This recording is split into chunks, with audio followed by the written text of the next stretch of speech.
He was sitting in the driver's seat, and we know that he was shot from outside of his vehicle. I'm Phil Martino. And I'm Madison Fitzpatrick. We're back for another season of Tracking a Killer, the Cold Case Files. We are turning up the heat on 8 unsolved homicides, including the decades-old Margaret McWilliams case out of Toronto. That was normal that she would go out either bicycling, she'd go walking, she'd go jogging. The cause of death was ligature strangulation. And we're taking a closer look at the 1990 disappearance of University of Toronto student Elizabeth Bain. Her boyfriend was wrongfully convicted of her murder. Now, a class at the University of Guelph-Humber is examining police files on the case. As far as I'm concerned, the more eyes, the better. Listen to Tracking a Killer, the Cold Case Files on the Seeker app or wherever you get your podcasts.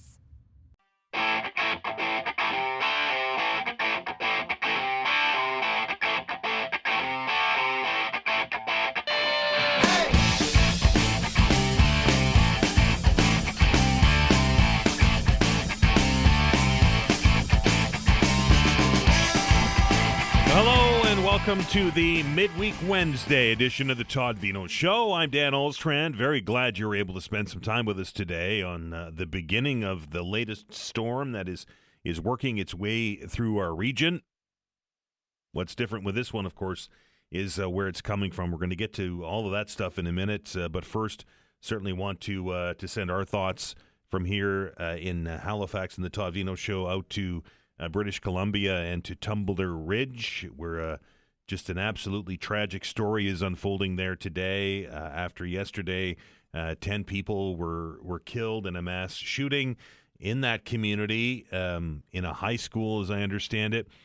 Details obviously still very sketchy, and police not saying a whole lot as the investigation is launched into this. What we do know is that 8 people, at least at last report, were inside the school, were killed.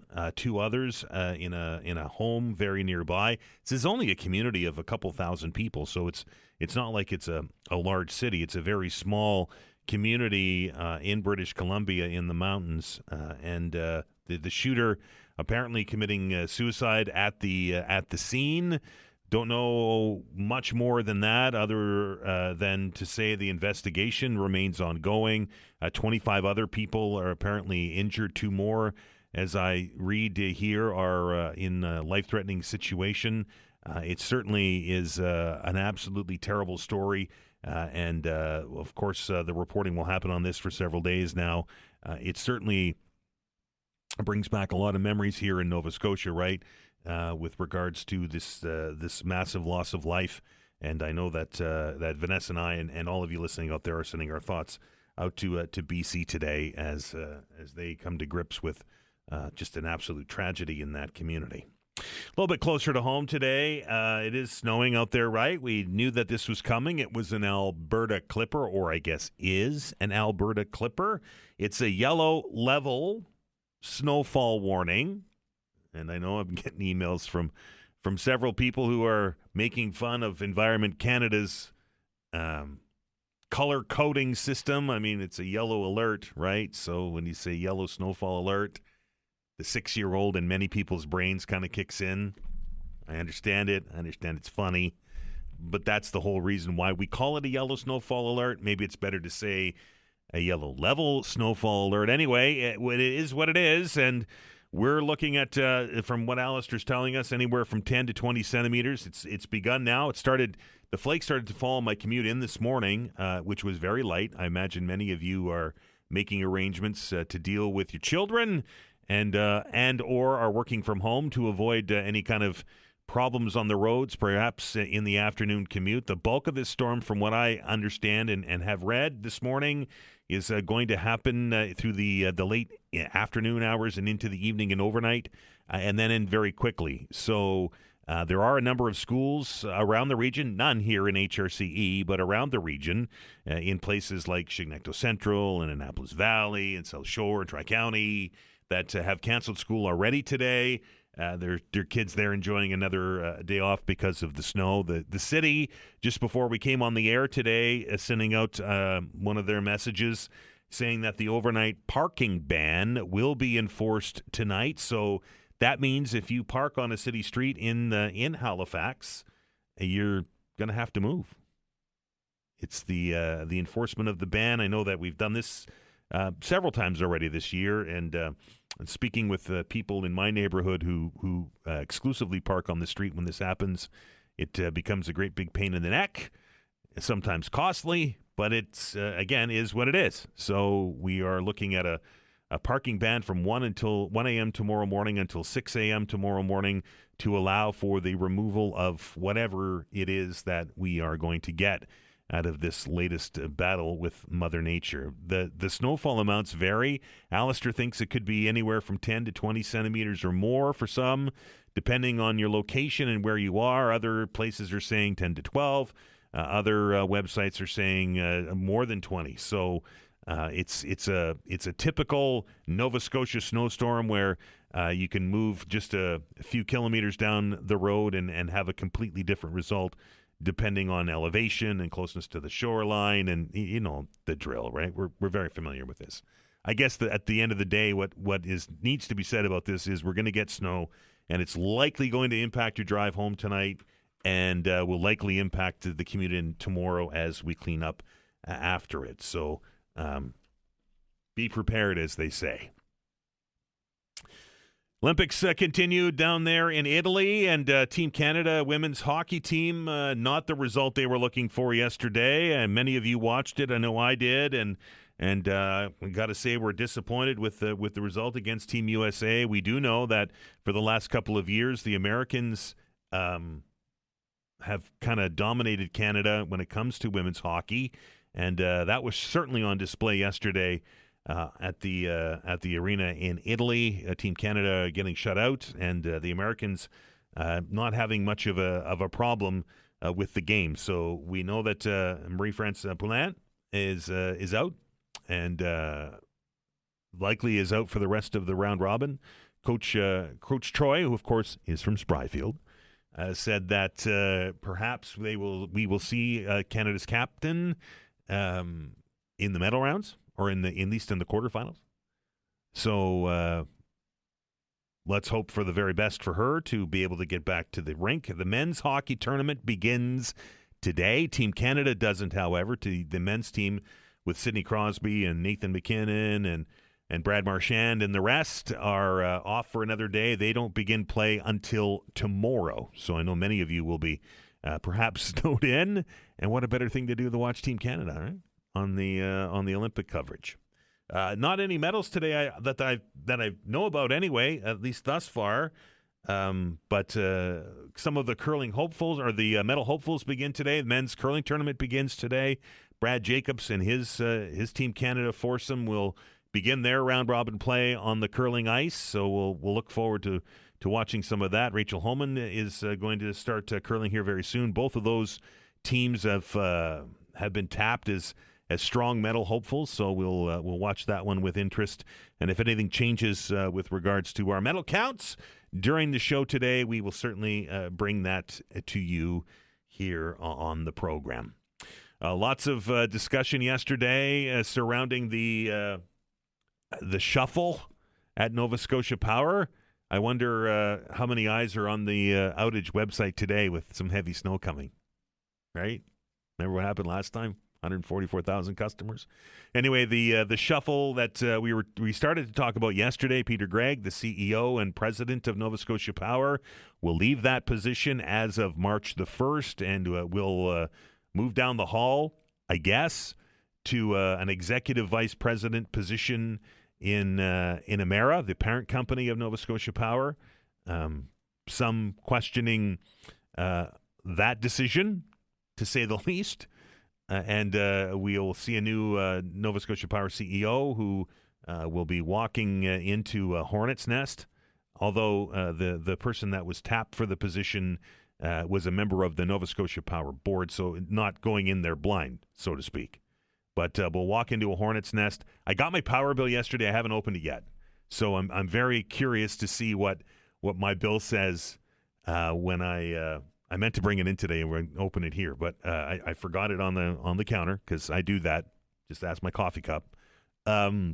but I'm going to open it today, and because I've had estimated bills like many of you have had, and I'm curious to see what the catch-up is going to be. So we'll let you know about that tomorrow, and we'll watch the transition of power at Nova Scotia Power. Not a lot of people happy with this decision to move Peter Gregg into a different position with the parent company, given the year that he had, and given the all of the struggles that Nova Scotia Power continues to have. I think it was interesting, some of the words that were used in Nova Scotia Power's release to the media, to the public, and to the investing community with regards to this decision, saying that he's the Peter Gregg's worked very hard to have a reliable energy source here in Nova Scotia. Many of you have sent me emails, have taken exception to the term reliable. I guess maybe we'll see today or later today if perhaps the bugs have been worked out of the system.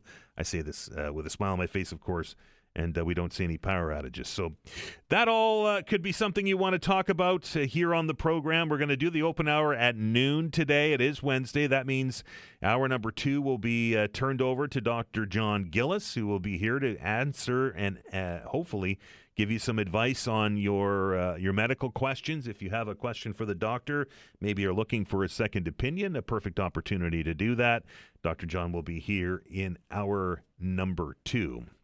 We're going to take our first break here on the Todd Veinotte Show this morning. When we come back, a conversation with the Ombudsman for the Canadian Armed Forces and Department of National Defence. Mario Baril will be joining us. The Ombudsman has released a report kind of taking shots at the progress being made on dealing with those who are sick and who are hurt in the primary reserve in Canada, which is, of course, makes up a big chunk of the Canadian forces these days. A conversation with the Ombudsman, Mario Baril, when we come back. You're listening to the Todd Veinotte Show. I'm Dan Alstrand. We're back in minutes.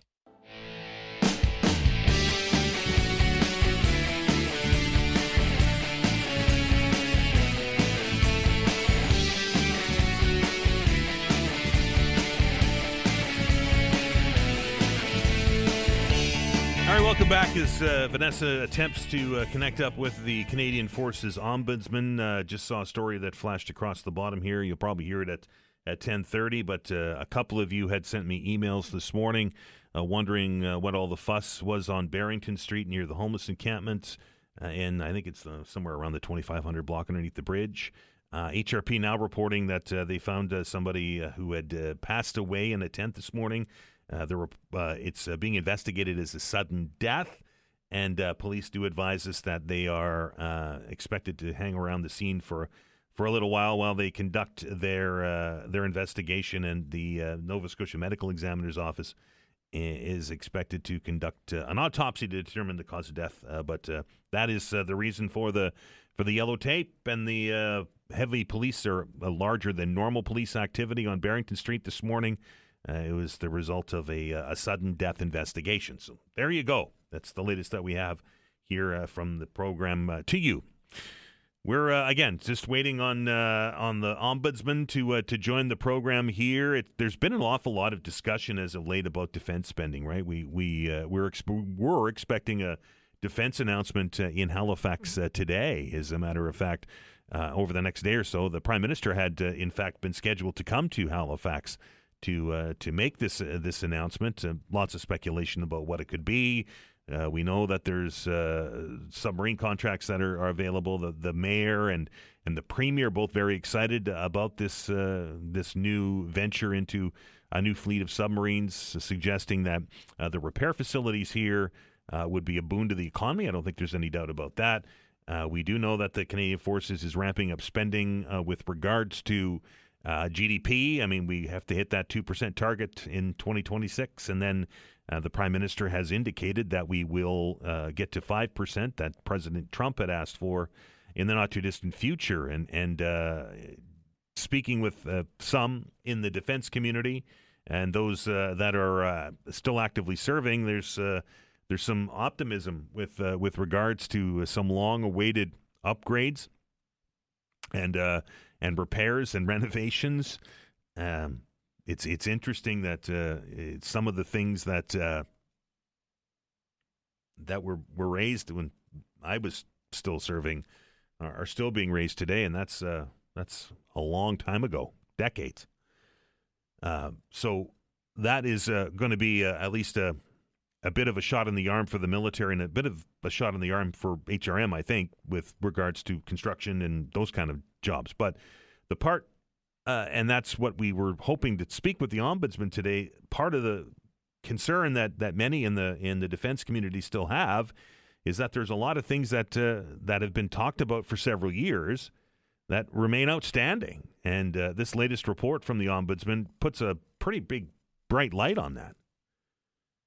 The report got released this week, in fact, yesterday. It's called Marking Time, which those in the military will know what that means. A decade of stalled progress for the primary reserve. Now, the report takes a look back at in some recommendations that were made in 2016, so 10 years ago. Now, I know we focus a lot on the regular force of the Canadian military, right? Those are the full-time soldiers, the people that's their job. Like they go and they do that 24/7, 365, right? But there's a large component of soldiers in this country that are part-time soldiers, that are a part of the primary reserve and are used to supplement the Canadian or the regular force all the time. It's not like it was 25 or 30 years ago where it was, A and B. Now it's 1A and B, if that makes any sense. But when reservists obviously do this part-time and have jobs and families and lives outside of the military. So when they supplement the forces and they are injured or they get sick because of their service, there's been a big issue with them trying to receive compensation. And this was identified 10 years ago, folks, right? Well, just think of the military operations that we have as a country undertaken since these reports were launched.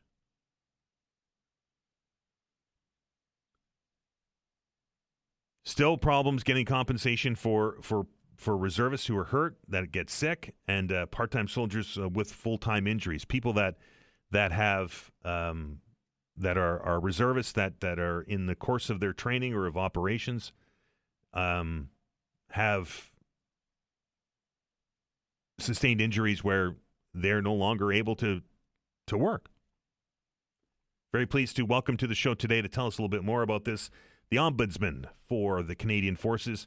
That's Mario Baril. Mario, how are you?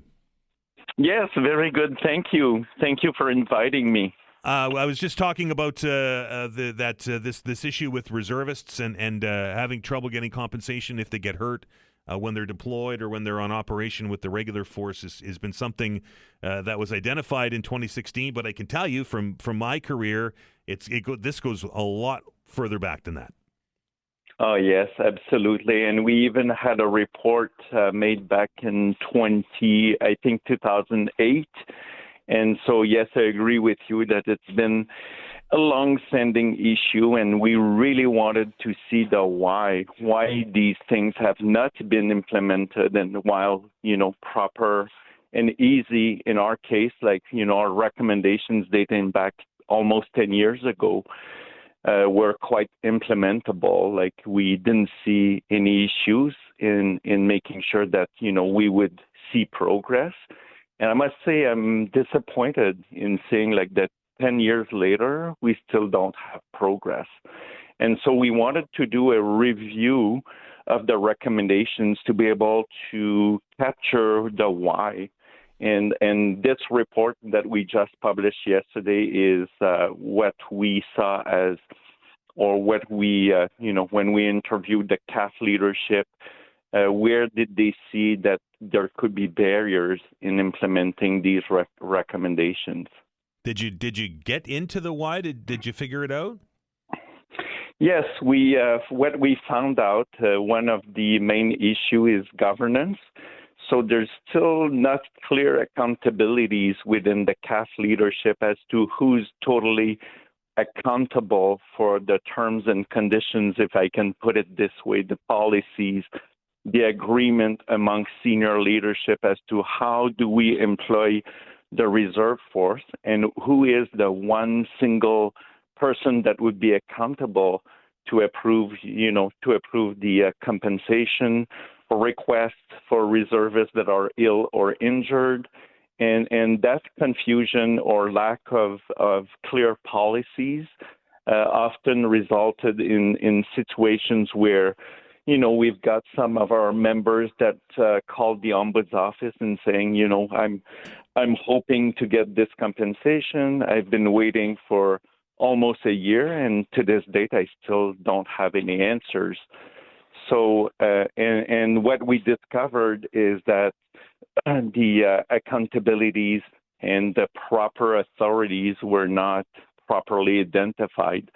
And so at the base level or unit level, there was some misunderstanding that they would have the authority, while the reality, it was more at the national level that this authority resides. So confusion about policy, interpretation of policy, fragmented governance is certainly one of them, but we also found some other areas for improvement, drafting clearer policies, making sure that these policies are updated and that there's clear understanding as to what it means, but also, providing a one single communications channel where reservists would go in, apply for their compensation, and being able to get decisions within 30 days. So we've made these recommendations for clearer accountabilities, less fragmented governance, and the development of expertise and more resources towards the development of policies that would apply to reservists is certainly what we're looking for by January 2027. And then clear communications or single window on a website where people would, instead of, searching for the forms, and which are still in many cases paper-based, what we suggest is digitalization and making sure that people can just, apply online and get a decision within 30 days. I think this would achieve a lot. Mario, having conversation with primary reservists, they tell me that when it comes to dealing with situations like this, it harkens back to the old days, and by the old days, I'm suggesting in the 80s and early 90s, where reservists were kind of treated like second-class citizens. Did you find that when you were going through this? Yes, absolutely. Our report, actually, this is one other of our findings, is the cultural divide between, the reg force and the reserve force. And I often allude to, or actually I often refer to, the social contract. So when you apply for a job, there's a promise that, the employer will take care of you, and that there's going to be clear accountabilities and that your rights will be preserved. And that social contract, in my view, is not clearly applied. There's a cultural divide between, what is a regular force member and what is a reserve force member.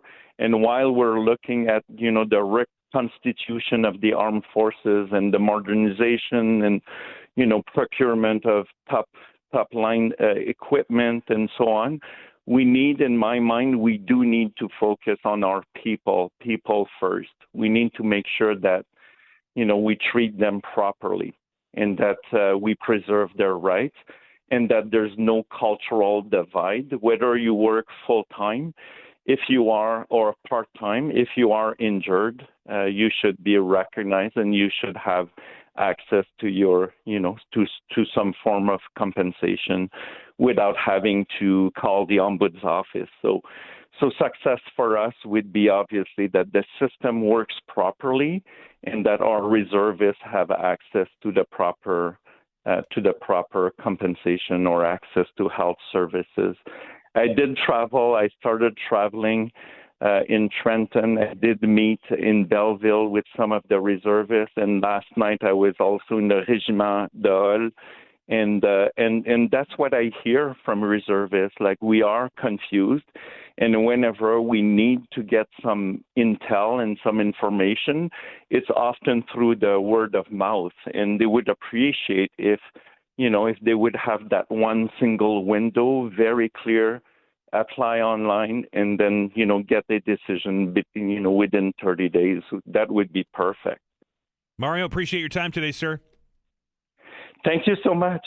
Thank you. That is the Ombudsman for the Canadian Armed Forces, Mario Baril, who has put out this report. If you want to read it, it's available on the Canada government website, and it's worth a read, particularly if you are or were or know someone who is in the primary reserve. Time for us to take a break.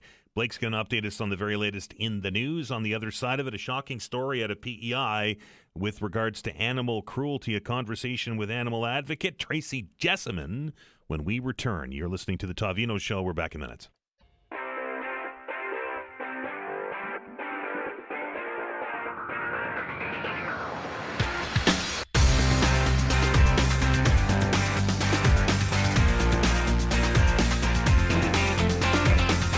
Back.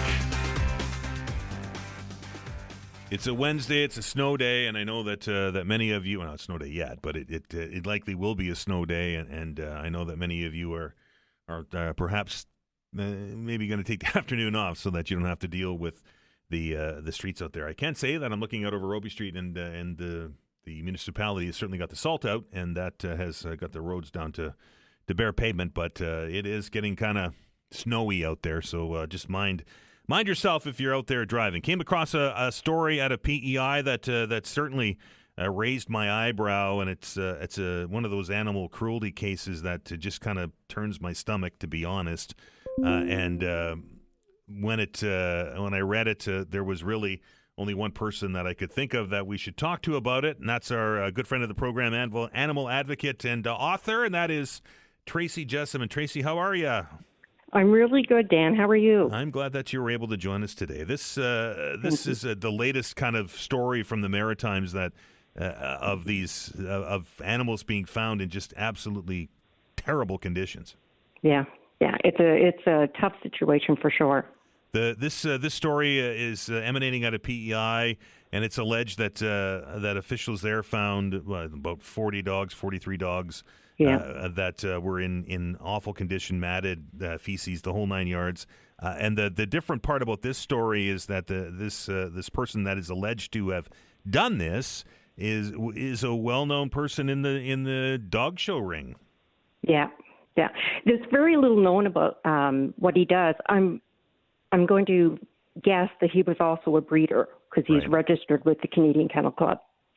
And the Canadian Kennel Club they should be called out on this situation, because if they did kennel inspections, this kind of stuff would not be happening. And the Canadian Kennel Club should be making a sizable donation to the PEI Humane Society to help out these dogs. Tell me a little bit about the process when you're a breeder and you're registered under the Canadian Kennel Club, or the CKC, easy for me to say.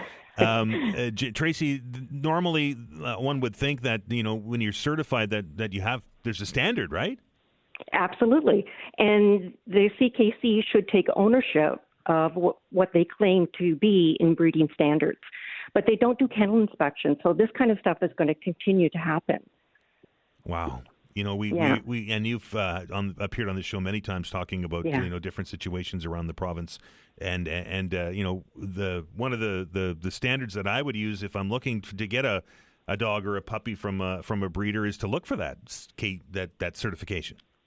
Well, and you would think that they would be the gold standard then, and you're going to get a healthy dog that's socialized and whatnot. But it's just I don't know what kind of follow-up it is after you have your dog registered as a Canadian Kennel Club breeding dog, that they take fees from the breeder, but I don't think that they talk very much or do inspections or make sure that they're following the standards.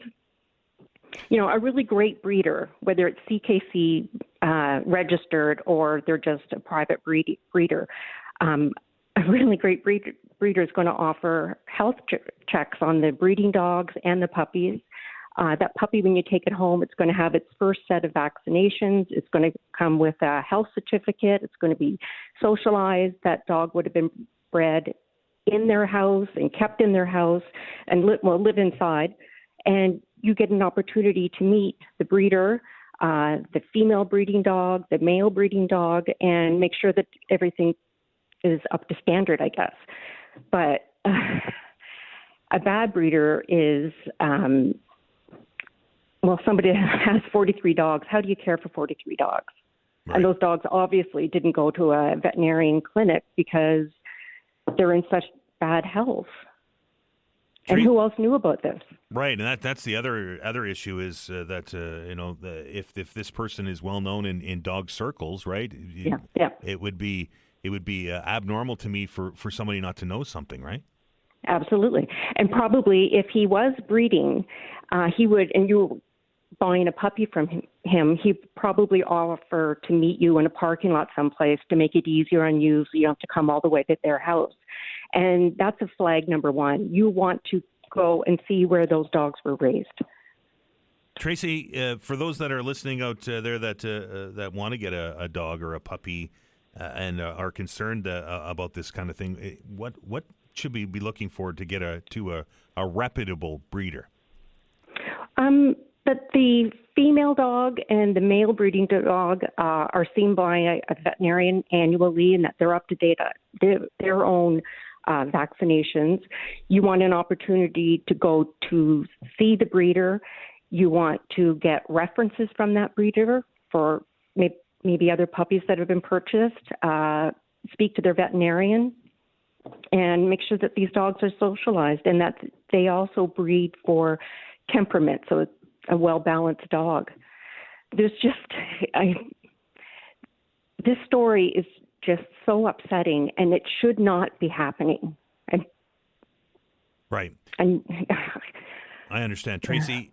We know that we live in the digital realm now, and you go on a website. I Googled stuff real quick here this morning, and there are lots of them around. And does that contribute to the problem that we're not able to at times? People just order their puppies online and then go pick them up, right? Well, there's that too, and they fly puppies across the country. Right. Like, I want to go in and see the facility. We just rehomed a female breeding dog, and I went to see them and meet her, and she's a healthy dog. She's been to the vet. She had her vaccinations. She's a calm, lovely dog, and they only had 2 females and a male. Like, that's something that can be managed, right, without being, CKC registered. And they were breeding healthy puppies and finding them great homes. And when that breeder fell on hard times and his wife became ill, they surrendered Nellie into our care and ownership. Like, he did right by the dog, but not everybody does. No, they don't. No.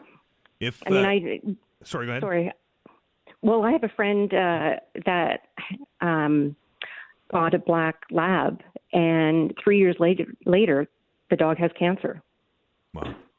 So not a good breeding situation. No. Tracy, if somebody is in the market to do that and they come across something that doesn't appear to be right, is the first call the SPCA? Is that the best approach? Yes. Yeah. For cruelty investigations. All right. I appreciate it. And Tracy, they can do that online. For sure. And it's easy and it's accessible. Tracy, I appreciate the time today. Thank you, Dan. Have a nice day. That is animal advocate, author, and friend of the program, Tracy Jessiman. These stories just turn my stomach. They really do. And it's just inexcusable for somebody to put not just 1 or 2, but 43 of these dogs into that situation when the resources are available. Tracy described what happened in a different situation here. The situations change. People's lives change. I get that, right? And, surrender your dog if you can't look after it. Somebody out there will give it a loving home. I can almost guarantee you that. When we come back, we've talked about this on the show several times. And what I'm referring to is Canadians being ticked off with the ongoing situation in the United States and showing their displeasure at the grocery store. And apparently, it's being sustained. It wasn't just a flash in the pan. A conversation with the Senior Director, Agri-Food Analytics Lab at Dalhousie University. We call him the Food Professor. Sylvain Charlebois will be our guest. You're listening to The Veinotte Show. We're back after this break.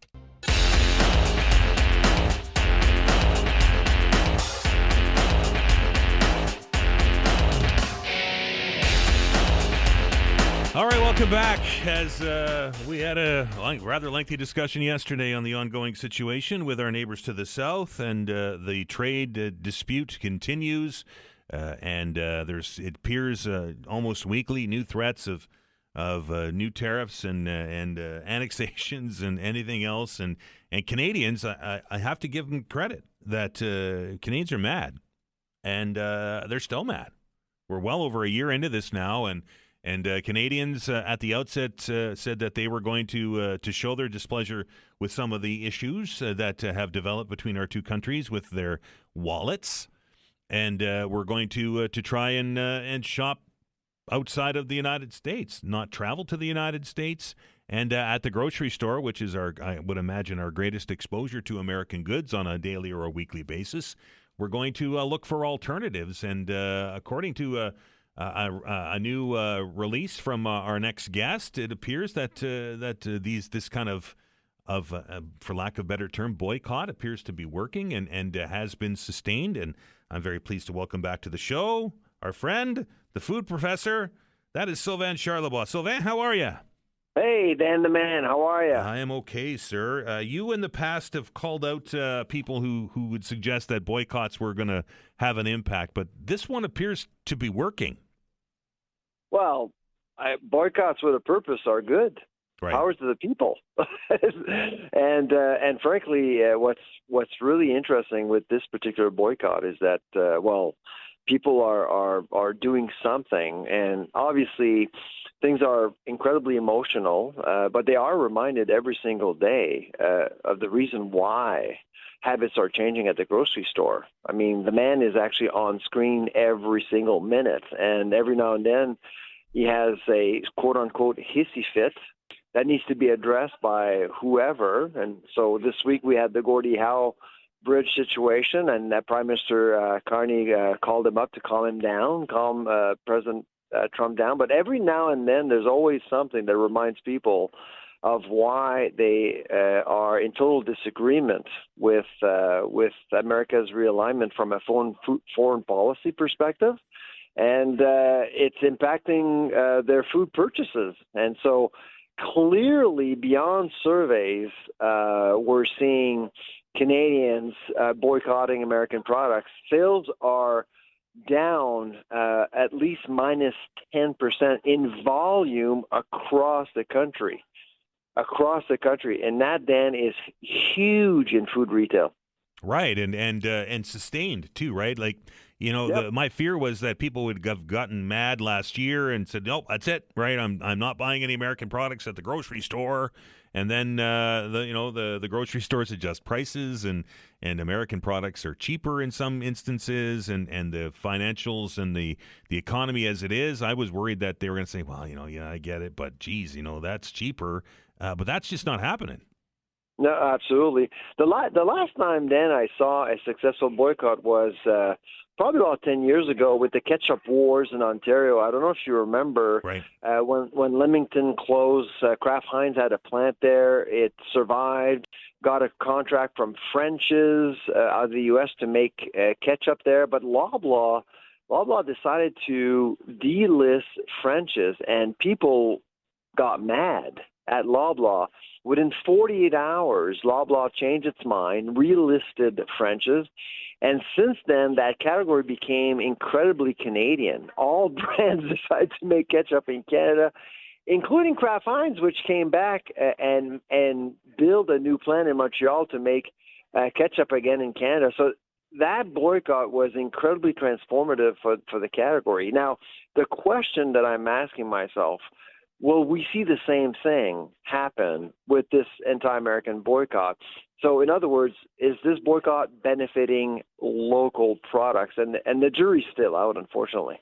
Is this, or would this be a good business case, Sylvain? We're seeing Canadians purchase Canadians or at least non-American products, and I'm seeing different Canadian brands showing up on the shelves at the grocery store. Would this be an opportunity, perhaps for the feds to say, okay, look, there's a Buy Canadian sentiment going on here. Maybe we should support that more.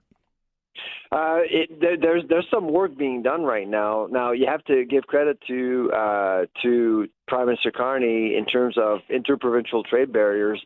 I don't know if you saw the report that came out of the IMF a few weeks ago, but clearly the one region that is paying a dear price for interprovincial trade barriers are the Atlantic provinces, including Nova Scotia. It's just we are incredibly penalized by those barriers. We have many great companies who just can't scale up. And when you scale up, Dan, you become more competitive. And so we have a bunch of great little companies in Nova Scotia and the Atlantic that can't compete. And that's why often their products are more expensive. So just that, by eliminating barriers, you're increasing competition, you're putting pressure on food inflation, and you're making a lot of our companies way more competitive to go against American products. I would say there are several success stories in Canada, most of them that have been successful, taking advantage of the Buy Canadian movement. One, they have a unique product that tastes good, quality products, but also they're all priced the same. They said, you know what? We're going to be competitive. We're going to go up against the Unilevers. We're going to go up against the PepsiCos, the Coca-Cola, all the companies selling into Canada, and we're going to price our product the same as them. Sylvain, on a bigger scale, we know that there has also been some pushback against American companies, the Walmarts of the world, the Costcos of the world. Do you think that this sustained pushback against those will create an environment where we may see more grocery store competition come from outside Canada and the United States? I'm thinking of the German, the Aldis and the Lidls of the world. Yeah, it's funny, Dan, that you mentioned Costco and Walmart. Have you been to Costco and Walmart of late in the HRM? No. I mean, it's packed. Right. Packed. And you know why? Because consumers are smart. They know that if they start boycotting Costco and Walmart, they're down to a few, they're going to lose a few retailers. So they're smart. They want competition retail, so they'll go in and boycott American products, but they won't boycott retailers, which is really interesting. That's when you see shoppers are not, they're smart. But absolutely, you're right. We need more competition, but the problem is that we don't necessarily have a strong economy. Aldi in the U.S., so Aldi is a German retailer. Right. It just announced that it's opening up another 180 stores in the U.S., adding to the 2,700 that they have. Not a peep about Canada. Zero. While Loblaw is actually opening in stores in the U.S. Why? Because the economy is doing better. We need a stronger economy in Canada to encourage more openings and more competition retail-wise. But the key, again, is in processing. The more you have manufacturers out there, the more choices you offer to consumers, and the more choices retailers have to sell to consumers. Sylvain, very quickly, your outlook for food inflation in the first quarter of this year. Are we going to see this stop, particularly here in Atlantic Canada, where we're paying almost to the nose? Yeah, so in a couple of weeks, we'll get numbers for January. They won't be good. I'm going to tell you right now. They're probably going to be even worse than the numbers we got for December. We're at 6.2% right now, the highest among G7 countries. And I would say that probably in the winter, it's not looking great either. I'm sorry to say, Dan, but the issue is that we are looking at a structural problem. Instead of thinking that it's climate change or greed, or our problems are structural. We have the industrial carbon tax, interprovincial trade barriers, bad logistics. We need to fix issues that have been long-lasting. I would say that our food inflation problem really started at the financial crisis of 2008. Since then, we've seen this decoupling between inflation and food inflation, and we've never recovered. That's 18 years ago, under Stephen Harper, by the way. That's when our problem started. The Trudeau era made things worse, and now we're paying for it. Sylvain, appreciate the time. All right, take care. That is Sylvain Charlebois, the food professor.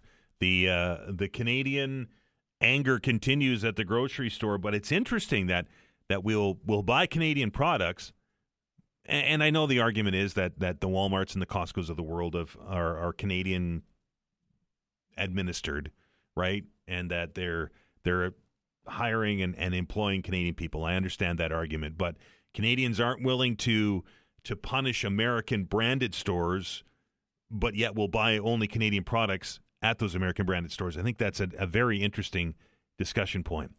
Time for us to take a break. We're going to get an update on the latest in the news. On the other side of it, it's time for house calls. If you have a question for Dr. John Gillis, looking for an opinion or maybe a second opinion, the lines are now open. 902-405-6000, 1-877-801-8255. House calls after the news.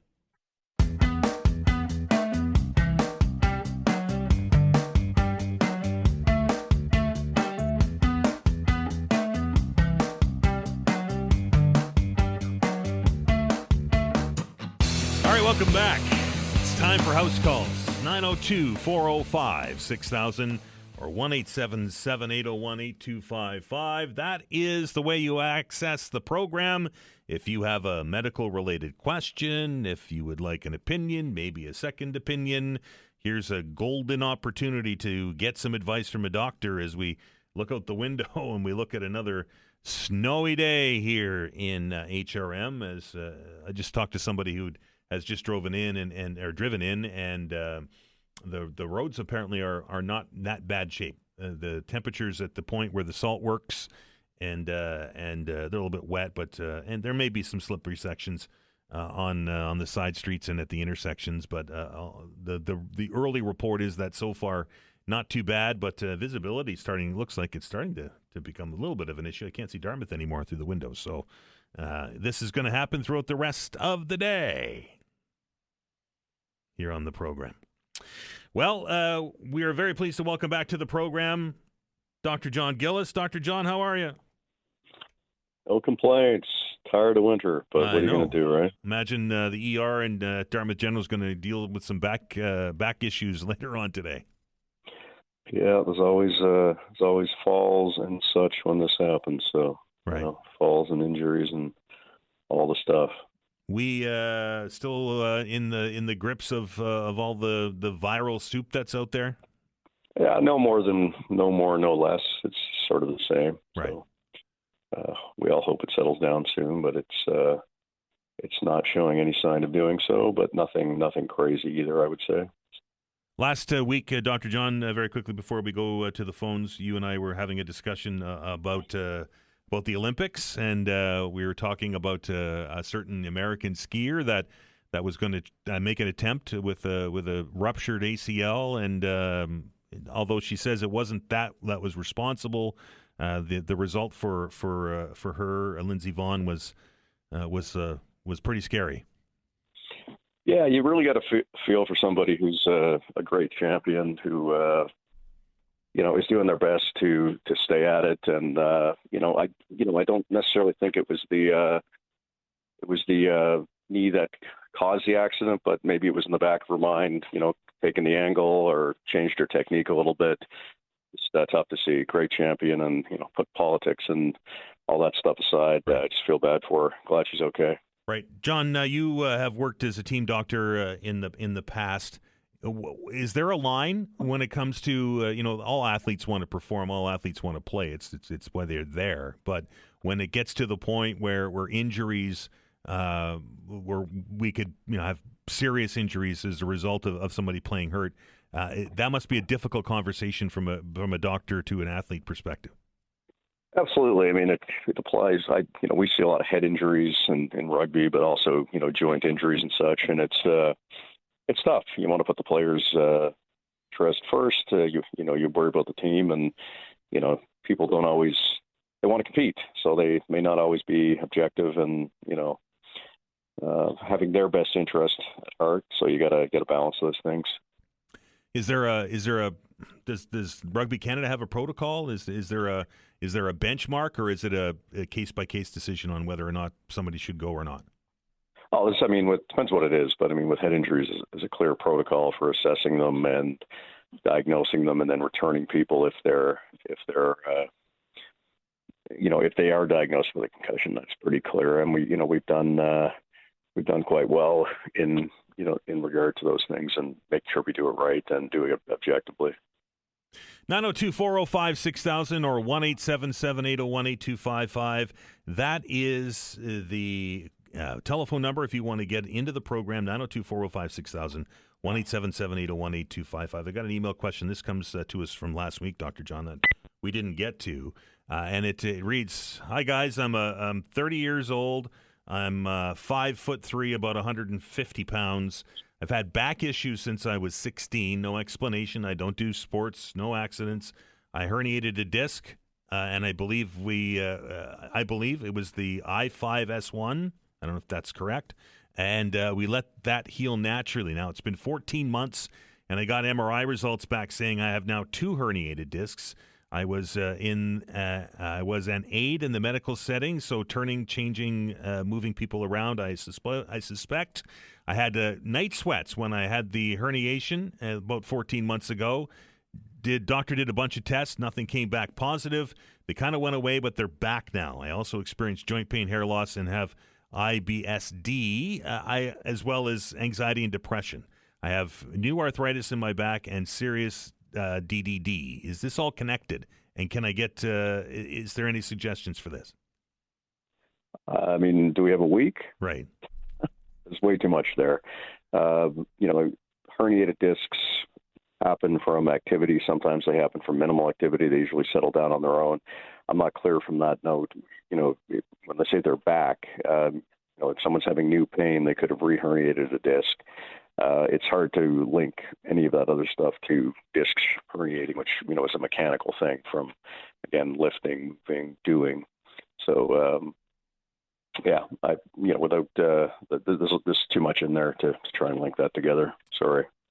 902-405-6000, 1-877-801-8255. That is the number, Dr. John. Another email question to deal with the ongoing viral issues that we've been having. It says, "Hey, Dr. John, had some kind of flu/COVID about 4 weeks ago. I got through it, didn't go and get any antibiotics, didn't go to the ER. Thought I could tough my way through it, but I'm now 4 weeks in or longer, and I continue to have a tight chest on occasion, and it doesn't feel like the cough is going away. Is it too late to go to the doctor now to get antibiotics, and or is there another route that I should be taking?"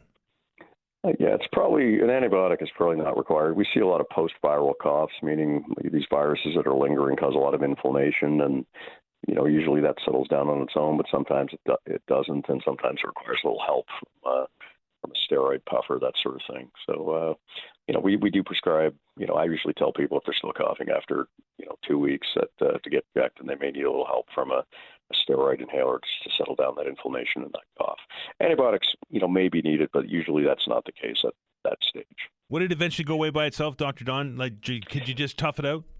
Usually does, but again, that, when it's, getting in your way for weeks and weeks, it affects your sleep. It's annoying. So I understand why people want to do something about it. And any long-term effects if you don't get it looked at? No, not typically. Right. Just pissing off your coworkers. Yeah, no doubt. We're going to take our first break. Dr. John's going to stick around here for the next little bit to answer your medical-related questions. If you have one for the doctor, 902-405-6000, 1-877-801-8255. We are back in minutes.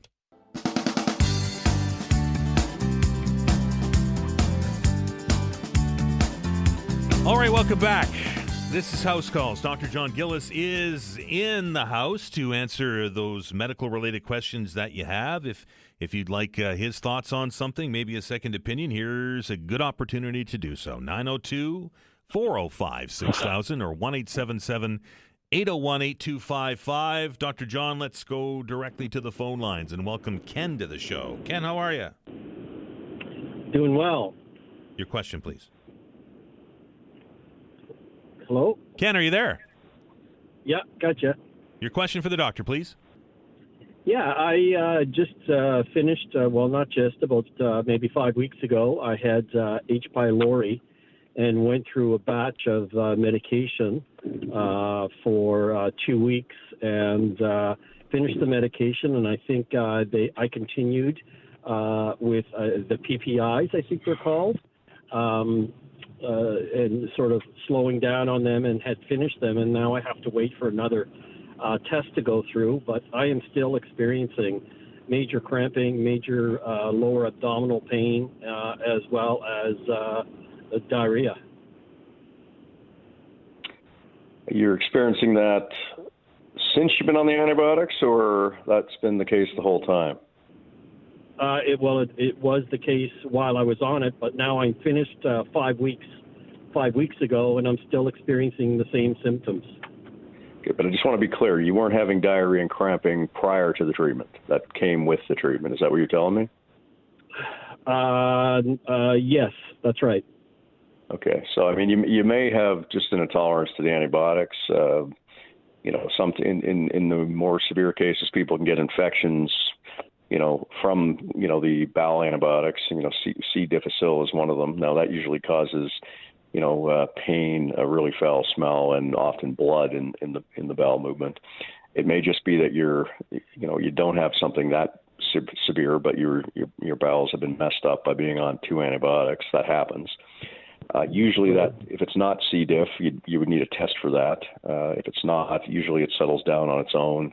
Probiotics and bulking agents like fiber, Metamucil, that sort of thing can help. That is the risk anytime we take big doses of antibiotics, that it may solve one problem but cause another, which unfortunately seems to be the case with you.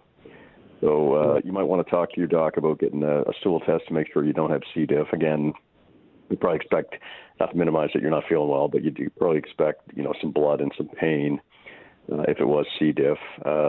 Failing that, you may just need some things to reset your bowels, some probiotics, some fiber, that sort of thing. And hopefully the H. pylori is gone.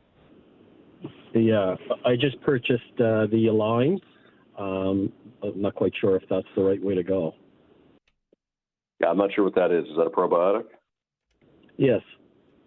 Yeah, no, if you get some good advice on it from a pharmacist or other, there's a lot of good products out there, and, hopefully it'll just slowly fade away. I hope it gets better. Hope you feel better. Thanks, Ken. I appreciate it. Best of luck. C. difficile, Dr. John, is that naturally occurring? I was under the impression it was like a virus, and you picked it up like you would any other virus. No, it's not a virus. It's bacteria. It's Clostridium difficile, which is a naturally occurring bacteria. But what happens, often people take antibiotics to wipe out, to kill something else. To whether it's a lung infection, a bowel infection, whatever.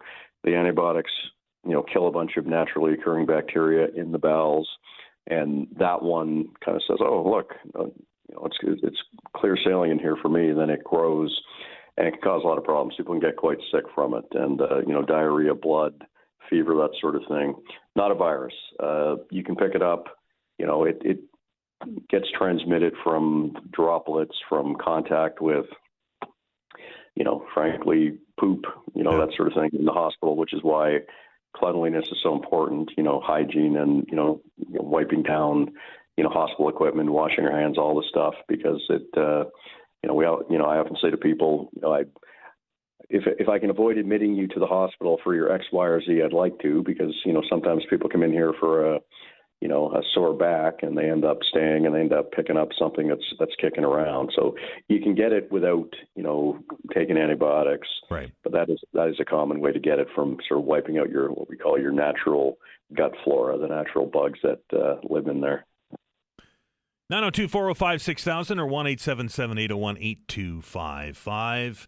Email question, Dr. John, it says, could you talk about new high blood pressure guidelines? Apparently, according to the email, 130/80 is now considered elevated and medications recommended. I've read that high blood pressure is now connected to dementia in later life, and that is one of the reasons for the change. It seems like everyone now will take blood pressure medication. Does this seem excessive?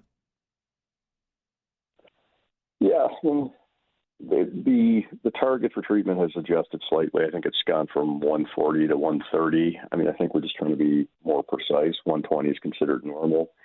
The reality is, people and their provider will make their own decision, with multiple readings. Is this a single reading? Is it try to take it 3 to 5 times before we make a decision?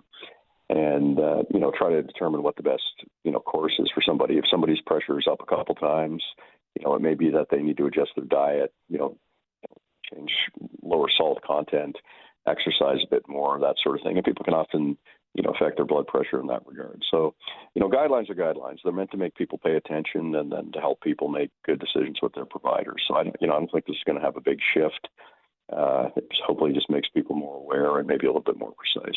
Any correlation to high blood pressure and dementia, or is this all still new research? Oh, there is. I mean, we have, what we call vascular dementia, people with, chronically high blood pressure and other cardiovascular risks, do have a higher risk of dementia. So whatever we can do to keep people's cholesterol down, keep their blood pressure down, all the things, keep your weight down, exercise more, be fitter, all the things that don't sound much fun. It does lower the risk of a lot of things, heart disease, stroke, dementia, and all the things. 902-405-6000 or 1-877-801-8255. Email question, Dr. John, it reads, I've had chest pains for about 3 years and I'm getting fed up with them. They're general and left-sided, above and below the left pectoral, under the left armpit, and spread down there. 2 years ago, a cardiologist did a CT, X-ray bloods, and ECG, which were all normal. They put it to anxiety, but the pains persisted. I've been to the ER many times since, and they said it's likely muscular. My last ECG was 2 weeks ago, and again, normal. Pain isn't there when I wake up, but within an hour it's back, and it lasts all day for months at a time. And during it's nothing at all helps. It's an ache type. Pushing down the area worsens it, but walking or stretching does not. I got diagnosed with a hernia as well recently. Could that be the cause? Can they cause consistent all-day chest pains for years? Yeah, look, this is a tough problem, and we see a lot of people come in with chest pain. Often they're worried about their heart, and we will work that up, with ECGs, blood tests, and that sort of thing, and, look for other causes on a chest X-ray. Sometimes stomach and gallbladder problems can cause chest pain or cause pain to be referred to the chest. So, in the ER, we're trying to roll out the bad stuff. Like I said, heart attacks, lung clots, that sort of thing. But it is important to, come back to, well, if I'm not having a heart attack, then, well, what is it? To try and find, an alternative explanation. Sometimes it is musculoskeletal pain or muscle spasm. Often, people get told that it could be that, but they don't actually get treated for that or given something for that. So if you're getting regular chest wall pain or muscle spasm, you should have something that if you get an attack, you can take it, having been reassured that it's not your heart, or that sort of thing. It is important. And again, depending on your risk factors, if you're 20 healthy, and you're having chest pain, you still should be checked, but it's far less likely that it's a cardiac problem. If you're in your 50s and a smoker and overweight, you probably need more workup to make sure it's not, but it sounds like this individual's had that.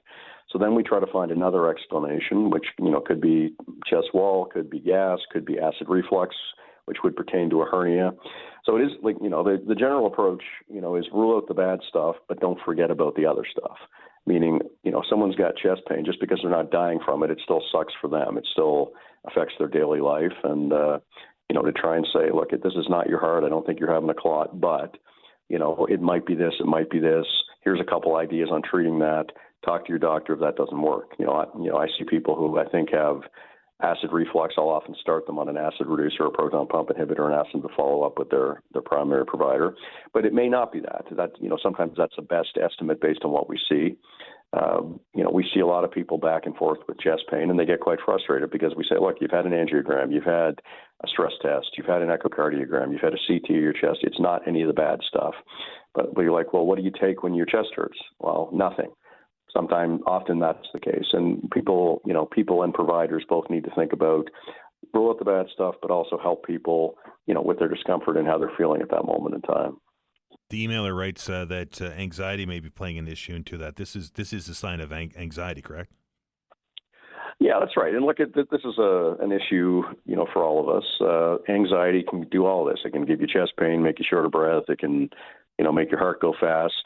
But you don't want to assume that. And somebody can have an anxiety attack one day and have a heart attack the next. So the approach is to, again, be systematic and roll with the bad stuff, but then, go through the other possibilities. And, I think, people do get frustrated, particularly if they've been there a couple times, and you tell them, well, look, this is not your heart, this is not your lungs. And they, sometimes think that you're not taking them seriously, which is, not the case, most of the time. It's our job to do that, to rule out the bad stuff. But then I think it is important to then switch gears to, look, here's what I think it might be. Here's a few ideas to help you. But if that's not working, get it checked again. It doesn't mean we don't take you seriously. It means that the tests don't show that this is your heart, a clot in your lungs, or anything serious. Here's a couple possibilities, and to approach it that way. 902-405-6000, 1-877-801-8255. That's the telephone number. If you have a question for Dr. Gillis, lines are wide open, folks. We're going to take a break for the news here at the bottom of the hour. Dr. John's going to stick around on the other side. Again, 902-405-6000, 1-877-801-8255. We're back after the update.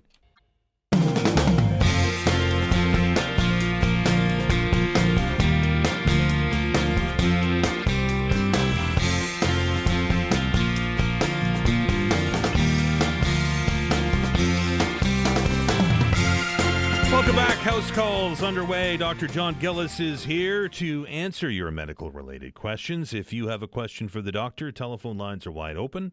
902-405-6000 or 1-877-801-8255. That's the best way to access the show. Again, 902-405-6000 or 1-877-801-8255. Dr. Gillis, email question. This one comes to us from a 33-year-old male who writes, "Hey guys, no health issues until most recently. Any clue why my urine has been nothing but foam lately? Just all over feeling crappy. Diabetes has been ruled out. Any ideas as to why that can happen?"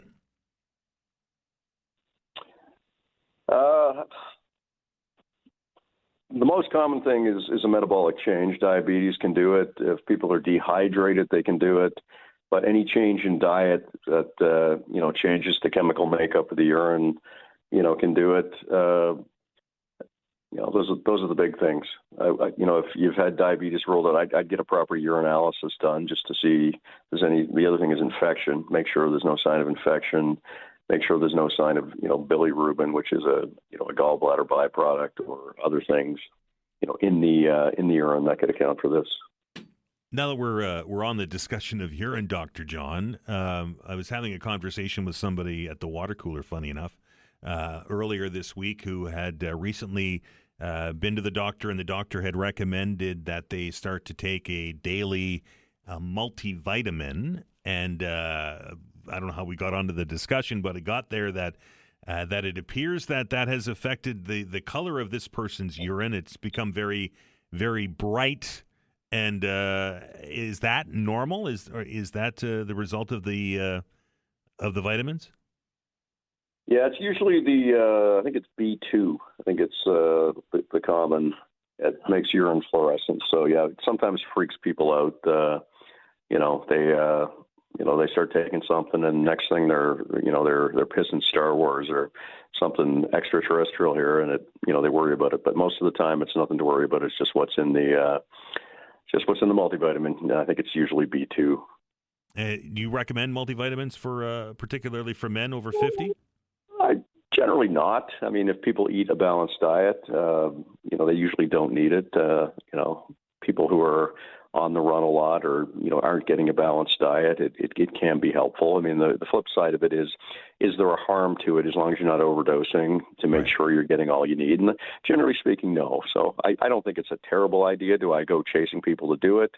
People ask me about it. I say, it's a nice top up that you probably don't need if you're eating well. But if there's a concern about that, then go for it. And the conversation kind of went from there to the reasoning and concerns over vitamin D. We know that vitamin D in the wintertime, particularly here in Canada, is low because we don't have a lot of sunlight. That's right. We get vitamin D from food, but also from our skin, and how it reacts to sunlight. And, that's reality. I mean, this hot-like weather we've been having for the last month, nobody wants to be outside. You just want to, it's more uplifting to watch the Leafs lose 4 in a row than to be outside in some cases. So, but so particularly supplementation in the wintertime. Vitamin D is important for a lot of things: calcium, metabolism, bone health, muscles, and different things. So it is important to think about it. There's a lot of vitamin D in milk. I don't get much sun this time of year, but I probably drink a lot of milk, so hopefully I'm okay. But we do see a lot of people who are low, and again, not something that's critical, but over time can affect your general health. 902-405-6000, 1-877-801-8255. This email comes to us today. Dr. John says, I'm looking for some tips on how to handle eczema. My daughter's 2, had it since she was born.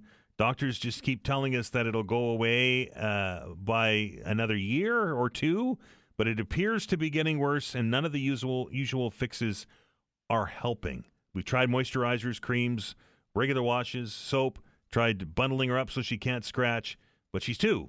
Any tips for dealing with eczema in an infant? It's tough. I mean, you can't tell a 2-year-old not to scratch your skin if it's itchy. Sounds like they're doing all the right things. If you can get a little bit more advice maybe from a pharmacist about things that you haven't tried, humidifying the air, and if that's failing, maybe time for a dermatology referral just to make sure that it is eczema and not something else. Probably not something serious, but something like psoriasis, which is a bit different, or something that would need a different treatment. So sounds like doing all the right things, but may just need another opinion. Dr. John, eczema, is this more pronounced in the wintertime with the conditions, or is it dependent? Yeah, I think anything, more dryness does tend to bring it out. Some people, are more sensitive. Cold air, dry air, does tend to make the skin drier. And if you're already pre-sensitized to that, it does tend to make it worse. I mean, I'm not getting any younger, but, my skin, my face is terribly dry from this, again, the cold we've been experiencing, and great fun.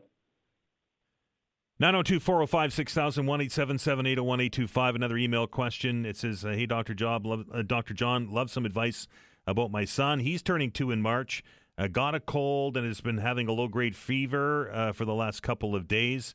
And I'm concerned that this may result in an ear infection. He's had a double ear infection before that he was prescribed antibiotics. When should I make the call to bring my child to the IWK? Or should I do that already? How long have they had a fever? Did it say? Sorry. Last couple of days. Yeah, it's a tough one. I mean, we always err on the side of caution with kids to make sure they get checked. Fevers are common in kids with viruses. People do have kids do have ear infections. The first line of treatment should always be fever and pain control, and that gets overlooked a lot in favor of sticking people on antibiotics when sometimes you don't need them because it's viral. So aggressive and dose appropriate fever treatment with Advil or Tylenol or both. They're different drugs. They can be staggered one then the other to see if you can treat pain and fever, and often things will normalize and get rid of the need for antibiotics, which we tend to overdo. The flip side is if, in a young child who's, has a fever, if they're not getting better, if they're unwell, they're not eating, we always want to err on the side of caution just to make sure it's not something else. But we again try to prioritize fever control, pain control over pumping people with antibiotics. Is there a recommended dose for a 2-year-old when it comes to things like Advil and Tylenol? It's weight-based, so just it's on the containers, and pharmacists can review with you. But it's weight-based. And the biggest issue with those things, and we see it with adults too, I've had a fever for 3 days. Have you taken anything? I took one Tylenol this morning. One Tylenol is not enough for most adults, and it only lasts 4 to 6 hours. So, with people with influenza, it doesn't sound like rocket science, but often, the biggest thing we can do to help somebody, and it's not their fault because they have not been explained, is take a good dose of Tylenol. 4 hours later, take a good dose of ibuprofen to keep alternating them. Keeps your fever down, keeps your aches down, keeps your chills down, and often makes people just feel a whole lot better just from doing that. And that's a communication piece, and we try to do that with parents with young kids to try to keep them off antibiotics, but by the same token, making sure kids are safe, and if they're not well, that they get assessed. Dr. John, when I go to the pharmacy, I see lots of children's strength Tylenols, children's strength cough syrups, and those kind of things. Are they geared for? They're smaller doses for smaller people, I guess is what I'm getting at.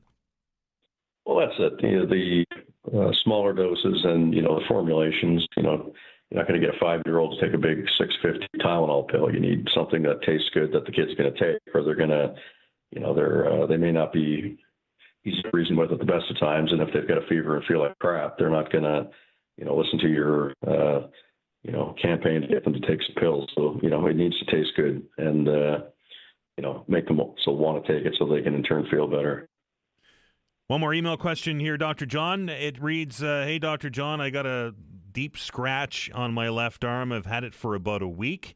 I think it's getting now inflamed and it's warm to the touch. It's pink and it's swollen. I also think I see a pink line that's coming off of it, but I'm not sure. I do feel a little sick, but not too bad. Should I go to the ER? Hard question to answer without seeing it. Typically, first principles would be to try some polysporin or something like that to see if it settles it down. If it's getting redder or getting worse, then get it checked. The ER may be too much, but if you can use maple or your primary to avoid what might be a lengthy wait time. But if it's getting redder and spreading, then it would need to be checked. Last question before we let you go for the day, Dr. John. Team Canada will open up its tournament at the Olympics on tomorrow. Your thoughts on the men's team medal hopes? Well, I hope they do well because in other news, I'm going. So I won't be available next Wednesday. I'm heading to Milan Tuesday afternoon. And, I hope they make it all the way because otherwise it'll be a bit of a frustrated trip. I saw Sid the kid put the puck in the net in Vancouver 16 years ago, and pretty much 16 years ago, and I hope to get to see it again. Well, have a fantastic trip, Dr. John. We'll give you back a few minutes of your day, and we'll talk to you when you get back from Italy. Have some wine for us. Sounds good. Very best. Bye-bye. All right, that is Dr. John Gillis, who was traveling to Milan. So there we go. So next week, no Dr. John, no house calls. Dr. John will be watching Team Canada cheer on the men's team at the hockey tournament at the Olympic Games. So we won't have that or this segment available to us next week. We're going to take a break here. And when we come back, we're going to open up the telephone lines a little bit early today to give you an opportunity to talk about the issues of the day. There's lots of things to talk about, and we'll dig into them right after this break.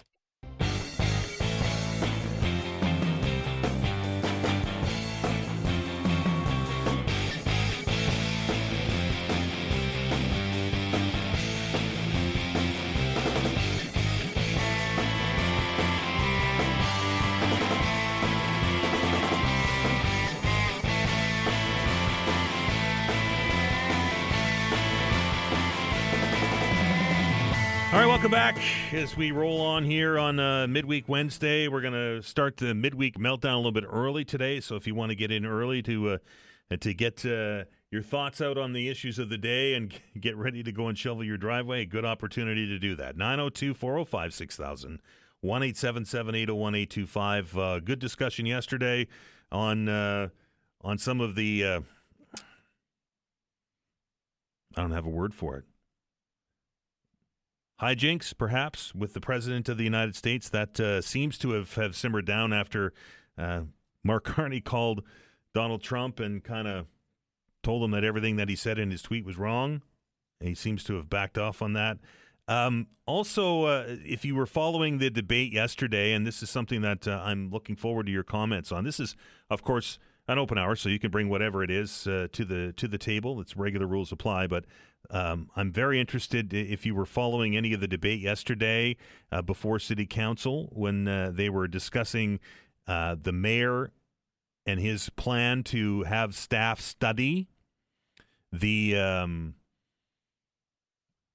lesser expensive options when it came to bike lanes. There was a vigorous debate, I think is the best way to describe that yesterday. A big, vigorous debate before council with regards to this, as there seems to be every time we bring up bike lanes in the council chamber. There's an extended debate on it. And I think that's how divided council is on the whole thing. At the end of the day, council debating to have staff do this report, right? To go out and look at lower cost alternatives to these AAA gold-plated, as I call them, bike lanes. These are the bike lanes that you've seen when you've been out driving around. You know, the ones with the curb and then the bollards and separated from the street, right? To protect the cyclists from cars. The mayor wants HRM staff to look at, okay, maybe we don't need the curb and the bollards. Maybe we just paint a line. And that's something I know that Councillor Hensby has been calling for since the outset of this. Those that are that support bike lanes and the AAA bike lane network not happy with that at all. Sean Cleary was one of the people that was leading the charge against this vote. And, well, here's the quote. It's on our website, by the way, and widely reported. Halifax.citynews.ca is the site address. And Sean Cleary arguing the fact that a painted line is an infrastructure. And you know what? To be fair to Councillor Cleary, I can understand that. It really isn't. It's just essentially painting a line, right? And hopefully there's some curb space there, or maybe it eats into the existing lane a little bit. But it's not by definition infrastructure. It's a painted line. So to that point, I think I can understand where Councillor Cleary is coming from with that argument. But then Councillor Cleary went on to say, and I quote, "The reason we adopted a AAA network is because it is safe. It separates people on those arterials and collectors from traffic. If you don't want to do that, you're essentially saying, I'm fine with killing people." That's what Councillor Cleary said during the debate on bike lanes yesterday. Do you agree with what he said? If we don't create separate bike lanes on busy streets in HRM, are we essentially saying that we're okay with killing people? Or is that comment from the councillor, well, inflammatory and over the top? 902-405-6000, 1-877-801-8255. In the end, by the way, folks, council voting yesterday to go ahead with with the look. I think it was 10-5 at the end of the debate, and when they voted on it, council voting 10-5 in favor of Mayor Fillmore's motion to get a staff report on alternatives to this AAA all ages and abilities bike network. Something you might want to talk about. 902-405-6000, 1-877-801-8255. Let's begin with Jeff. Jeff, how are you? Very good. Yourself? I'm well, sir. What's on your mind? I just got a power bill the other day, and if you look at, like, it's usually like 58 days, 68 days, right, in that breakdown. But one of them, the month's bill previous, was 248 days. So if you actually add all the days up in the last year, that brings it up to like 550 days of power usage. The other part of it was when the wife went to phone to ask them why that was, she went and took a picture of the meter, which is a smart meter. Right. And it turned out to be blank. Really? So she called them, and their theory was that was defective, and they would have to come change it.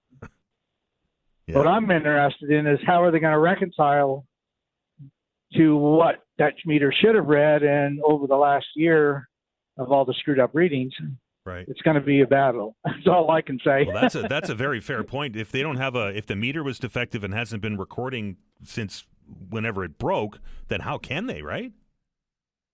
Yeah. So supposedly they're going to investigate that. But anyway, it should be interesting. I'll let you know someday how it comes out. Appreciate it, Jeff. All right. Thanks, bud. Bye. 902-405-6000, 1-877-801-8255. I really wish I had it in my hand this morning. I was going to bring my power bill here and read it for you all, but I'll do that tomorrow. And I'm very interested to see. I think that we're up to what now? 70%, 75% of people who are now getting their meters read legit, right? So I'm very interested to see what my bill does. Hello, Tim. Hey, how's it going? Good. What's on your mind? Well, I was Nova Scotia Power. I'll get a little bit into the bike lanes if we got time. Sure. I have solar panels, and last year I called Nova Scotia Power questioning my bill because it wasn't showing my solar production yet. At that time, they told me that they don't monitor my solar production. So that Tim, are you there? I lost you. Sorry, go ahead. Yeah, I'm here. Go ahead. Yeah, so I got a device installed for monitoring my power. Right. So, according to the company, they're about 98, 99% accurate. Okay. Now, fast forward, this last January, I noticed a discrepancy of 700 watts in my power bill between what I can show, because I've added all the numbers, subtracted the numbers, and did the math. So the math shows that it was over 700 kilowatts. Oh, it's kilowatts. Okay. Yeah. Okay. Yeah. Yeah, kilos that they overcharged me. So then I went through the DRO, the Utility Review Board, right, and none of them would tell me what I could get to monitor my power. They just stood on a standing point that it's not under Measurement Canada standards, and it was completely frustrating. Like they're crooks. Like I've installed solar panels. I paid for those. Right. I should have a right to monitor my power, and these organizations should be obligated to tell me how to do it. Well, I even called the Efficiency Nova Scotia. I called many avenues, and no one will tell me anything. That would only make sense, right? If you're consuming and generating your own power, that you should be able to monitor that, and then you should be able to reconcile that against what Nova Scotia Power is saying. Yeah, and that's the only standpoint. They even at one point said, depending on where your monitors installed at could affect blah, blah, blah. So then I said, my monitor's installed here. And then they turned around in the same emails with DRO. They're like, oh, no, we're not commenting on other measuring device. So the hill they died on was the fact that it wasn't under Measurement Canada for billing. Wow. You know what I mean? Yeah. It's completely egregious that they're not allowing me, and then I'm just being dismissed.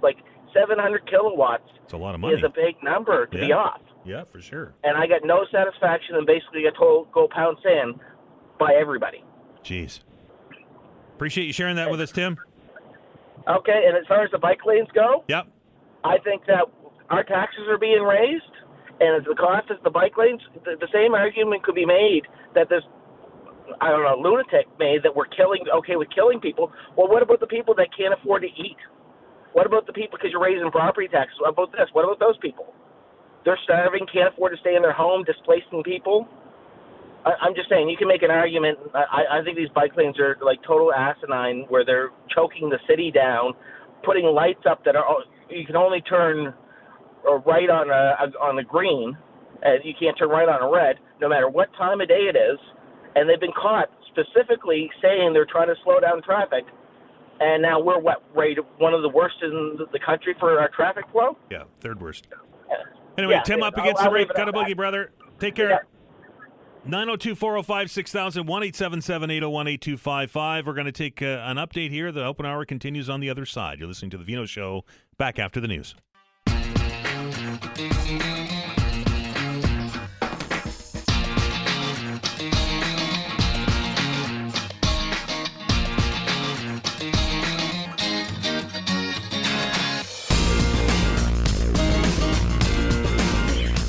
Welcome back. Open hour continues. 902-405-6000, 1-877-801-8255. Back to the phones to welcome Tim to the show. Tim, how are you? Morning, Dan. How are you? I am well. What's on your mind? Very good. Well, first and foremost, my thoughts and condolences to everyone who was adversely affected in Tumbler Ridge, BC. Yeah, terrible tragedy story. nonetheless. And anyways, unfortunately, we experienced it yet again. But that said, that's not why I'm calling, although extremely important. Right. The recent change at Nova Scotia Power and Emir, I guess it's, tens of thousands of people can have their identity stolen, at risk of years of their credit being taken away. And yet one individual just basically changes from Nova Scotia Power, sits at Emir, and where's the accountability and responsibility, both from the executive board and everyone involved in a leadership capacity? It's unfortunately, it's unexpected, but it's tragic nonetheless. Tim, I agree with you, and the concern that I have with the change in leadership, and of course I echo your sentiments about BC, but when it comes to Nova Scotia Power and Emira, the concern I have is when the new CEO takes over on March 1st, and then we start to ask more questions on the one-year anniversary of all of this stuff happening, these stolen identities, and then, the list is as long as your arm, and it goes on forever. Is that now they have an out, right? Now the new CEO can say, well, I just took over. So I'm going to investigate this and take a look at it.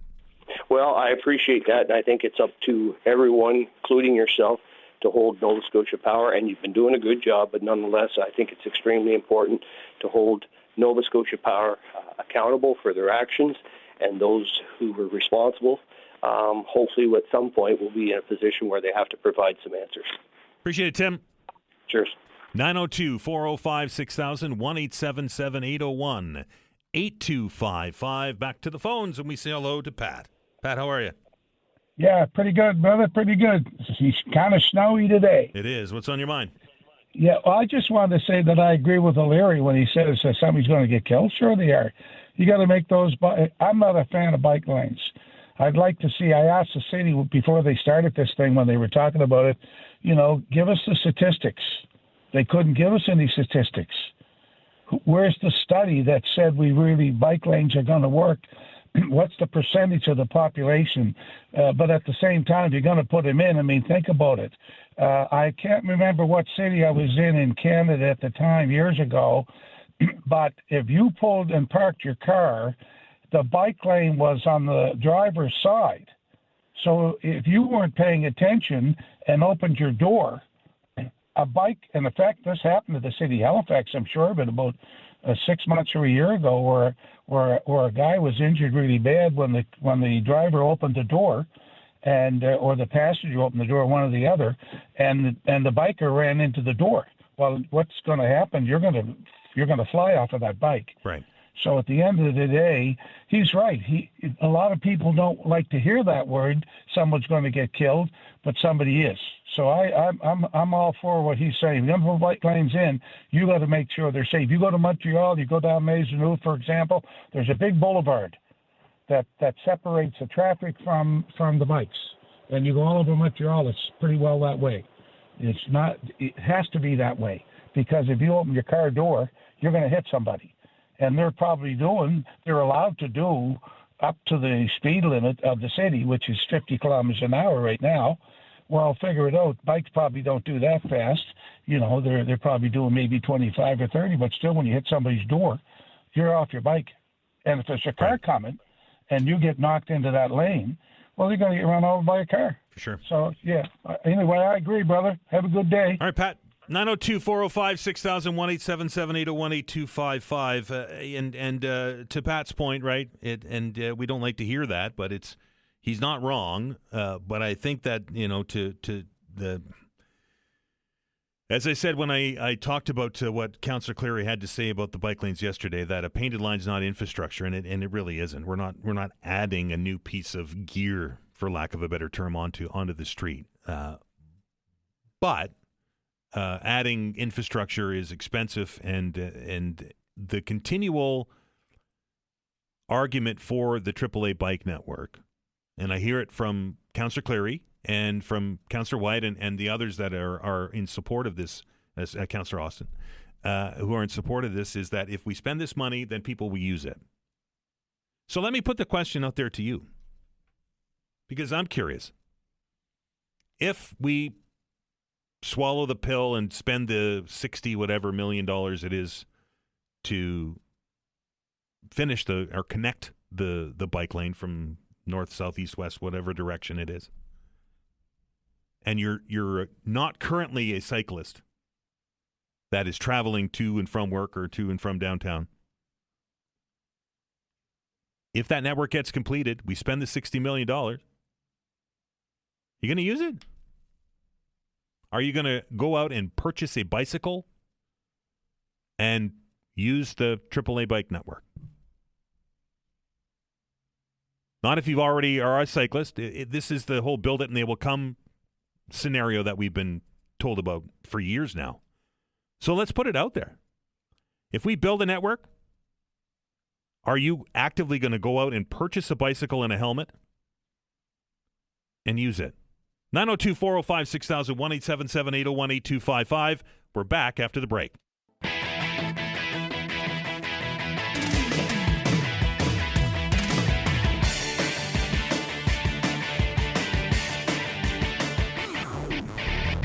All right, welcome back to the Open Hour, 902-405-6000, 1-877-801-8255. That's your opportunity to join the show, and we welcome Sylvain to the program. Sylvain, how are you? Very good. How are you? I'm well. What's on your mind? Actually, I'm kind of looking for someone out there that can help me. I have it's with Nova Scotia Power. Mm-hmm. I called them November 19th, making them aware that my meter had stopped working. The numbers just didn't turn anymore. Okay. And they asked me to take a picture, so I took a picture. I sent it to them, and then nothing took place until I called back January 22nd, several months later, and told them my meter is still stuck at 48,057. Meanwhile, their estimated bill, my estimated bills are going up and up and up and up. And so they asked me to send a picture again. So I sent them another picture of my meter that's still stuck at 48,057 since middle of September. So February 5th, they said they would come and replace the meter, which they did February 5th, and they told me that they would adjust the meter to whatever it read, which is 48,057. Right. So Nova Scotia Power came and installed the new meter, took a picture. I took a picture. We all took pictures. Mm-hmm. And all of my pictures still read 48,057. But by the time they took it back to their warehouse to have it tested, suddenly my information, they called me and told me my information was incorrect, and the meter read 53,660. So that's a difference of 5,603 kilowatt hours, which is $1,019 plus tax. And I'm a senior, fixed income, and they're telling me I have proof. I mean, I don't know what other kind of proof I need other than I took the pictures, and the pictures clearly state it's time stamped. My address is on it, Google address is on there. Everything. It's 48,057, but somehow between when they took it off and they brought it to their warehouse to have it tested, it read 53,660. Huh. So I called them yesterday. Right. And they told me that's what their reading is. And they asked me, a different individual again yesterday asked me to send pictures. So I sent pictures from November 19th, January 22nd, February 5th, all the same numbers, not the same picture, taken different dates. But somehow my information is incorrect and theirs is correct, and I'm on the hook for all of this. Oh, wow. Wow. Sylvain, I wish I had a good answer for you. I don't know if there's an appeals process that you can use.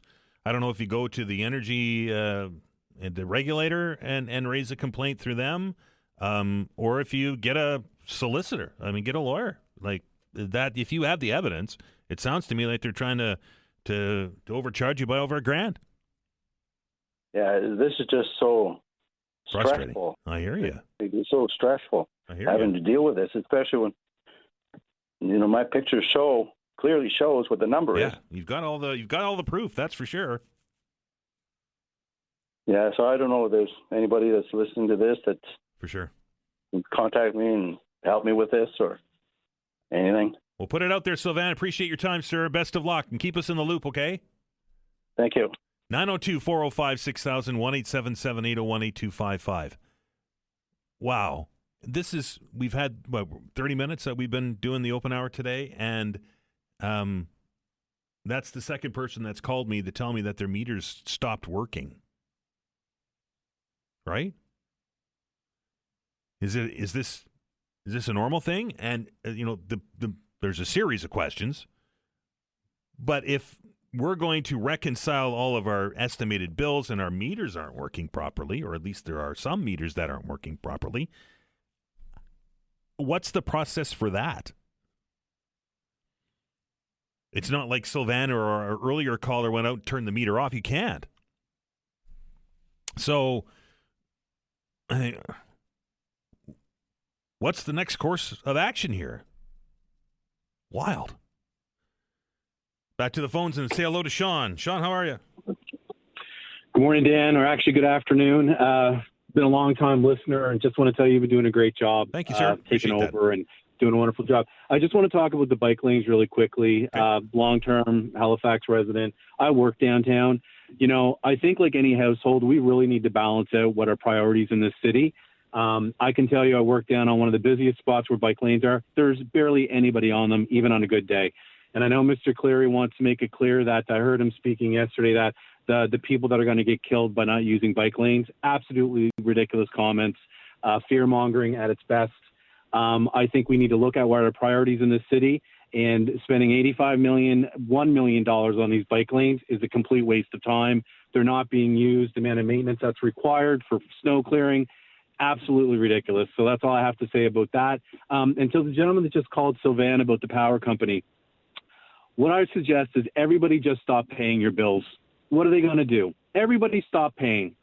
If everybody stops paying, maybe they'll start listening. We're overpaying. We're not getting anything back. They're assuring people are going to get their money back. Does anybody have any faith at all in this company right now? So maybe we should all just stop paying our bills, and then maybe they'll finally listen. That's all I get to say, Dan. Have a great one. I'll hang up and let you keep on doing your thing. Thanks, Sean. Appreciate it. 902-405-6000, 1-877-801-8255. The last time that we were given the opportunity to speak with somebody from Nova Scotia Power, they said that they weren't not going to charge interest. They were not going to charge or put in something onto your credit report for not paying your bills. I don't know if that's still the case. I think that once they determine that they are now able to effectively read your bill, I don't know how long that goes for. The only danger, and I understand Sean's frustration, I really do. The only danger with that is if you don't pay your bills, and then at the end of the day, you're going to end up having to pay it, then you're going to have a significant bill to pay, right? And I don't know how many people can afford $2,000 or $3,000 or $4,000 to send a message to Nova Scotia Power. But as the last bit of information that we got from the utility was that they were not going to charge you late fees or charge you interest on overdue accounts. Not sure when that's going to change. Let's say hello to Matthew. Matthew, how are you? Morning. Good. I want your opinion on this. Sure. Could it just be me? But does it feel like there's significantly less coverage of the Olympics this year? I don't think you're alone in that at all. I feel like it'd be easy to forget about if I didn't go to my way to find. I didn't even know we won a silver medal until this morning. Right. I just remember the Olympics being a huge deal. Like it could be a recency bias where, I'm misremembering how it used to be, but I remember them being a big deal. I know the hockey is, but those are NHL players, so that's a given. Right. But yeah, I don't know if it's division or if it's just the age of the internet where we see so much and we push away things like the Olympics, but I don't know. What do you think? I think I will agree with you, Matthew. I think that the coverage of the Olympics is not as I remember it, and I think it has a lot to do with rights holders. When you purchase the rights to broadcast the Olympics or carry the Olympics, you get exclusivity to that, right? So it makes it difficult for everybody else to pass things along. I will say that what I've noticed, and I'm going to put you on hold here, Matthew. We're just about at the break. I did notice, and having a conversation with Bruce Rainey, who is, of course, from the Nova Scotia Sports Hall of Fame. He is also the play-by-play announcer for the CBC coverage at the curling rink. And he and Joanne Courtney and Jennifer Jones had been covering the mixed doubles, and I'm assuming that they will do the same today when Brad Jacobs opens up his tournament. That they, the figure skaters, the commentators for the figure skating event, and most of the other sports are calling the games from Toronto. They're not in Italy. I turned on the men's hockey tournament today, which I get it, and Canada will be the biggest event. But I turned on the men's hockey event today, and I looked, and there's a panel of people, James Duthie and Kevin Bieksa and Elliot Friedman and Cassie Campbell-Pascal and Cheryl Pounder and Kyle Bukauskas. They're all there. So there's, 6 or 7 people that are covering the men's hockey game in Italy, and yet most of the other events, they didn't even send the play-by-play teams to Italy. Makes you wonder, doesn't it? And it's difficult to generate stories outside of scores when you don't have bodies on the ground.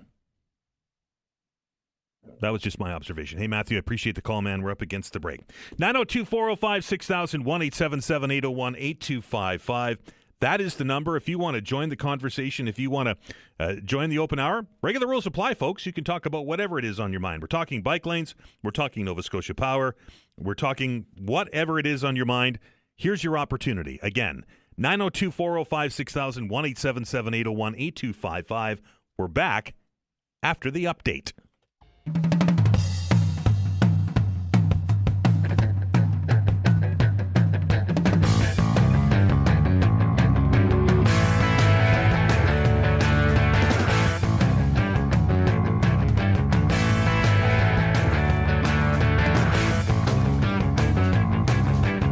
Welcome back.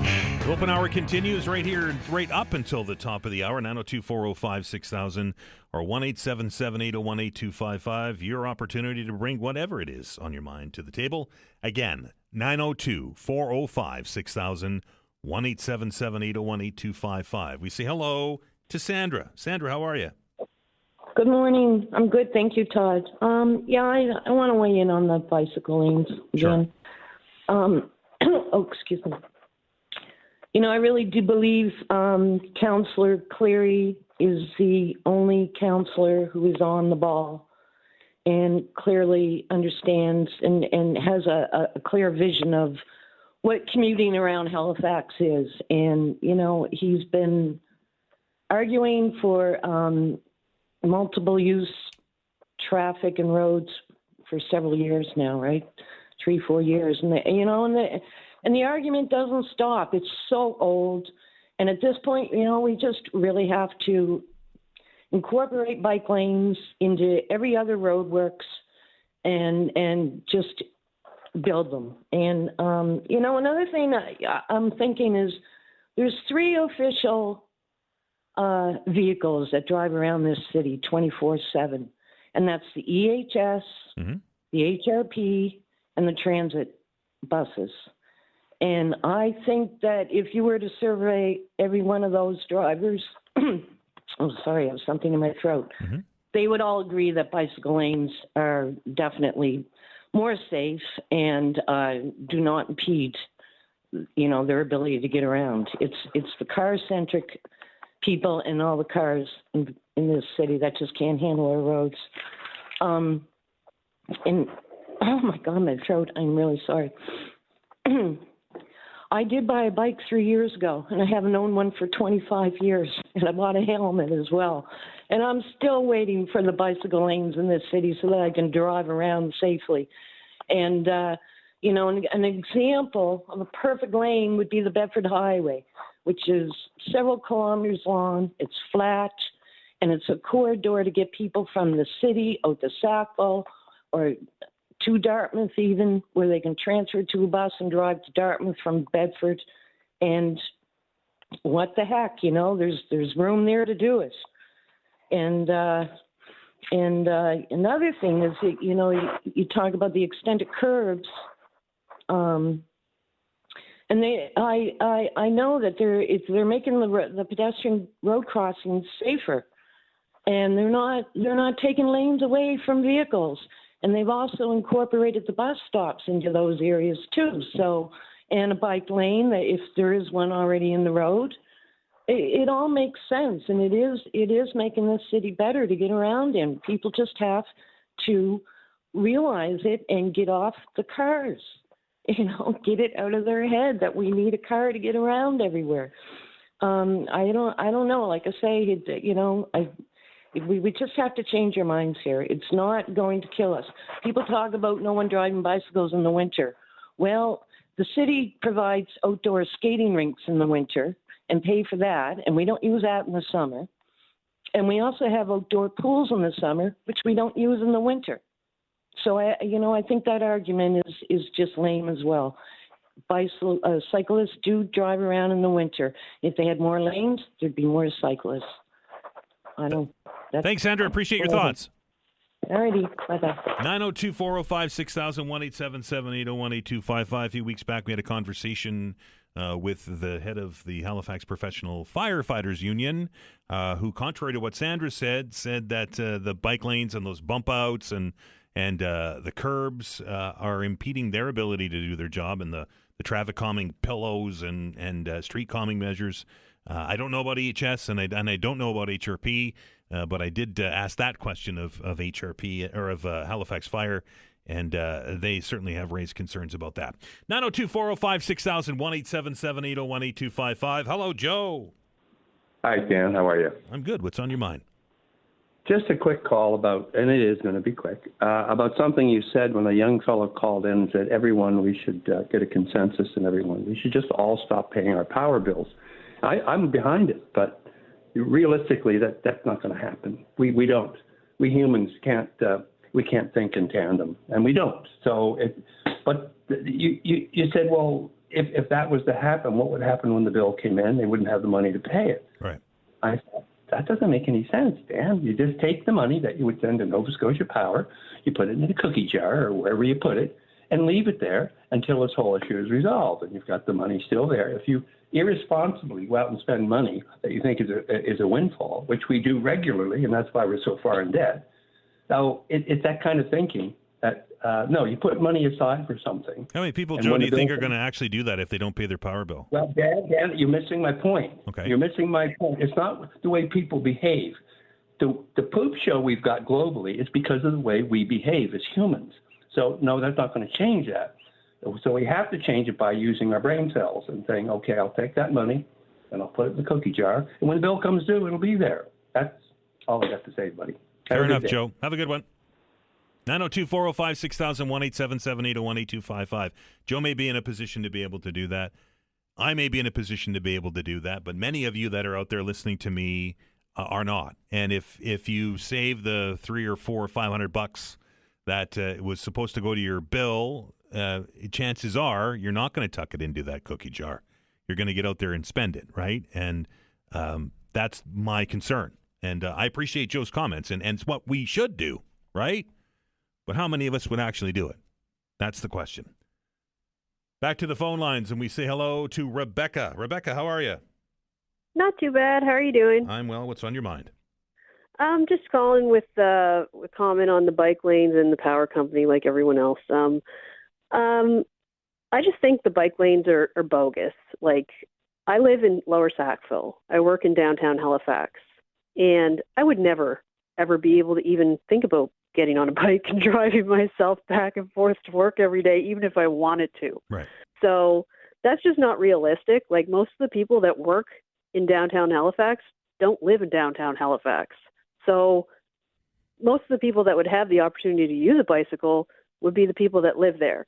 And we already heard from one of the merchants in downtown, he never sees bikes. And he works down there, and he sees the sidewalk every day, and he doesn't see people even driving bikes. So it's just a waste of money.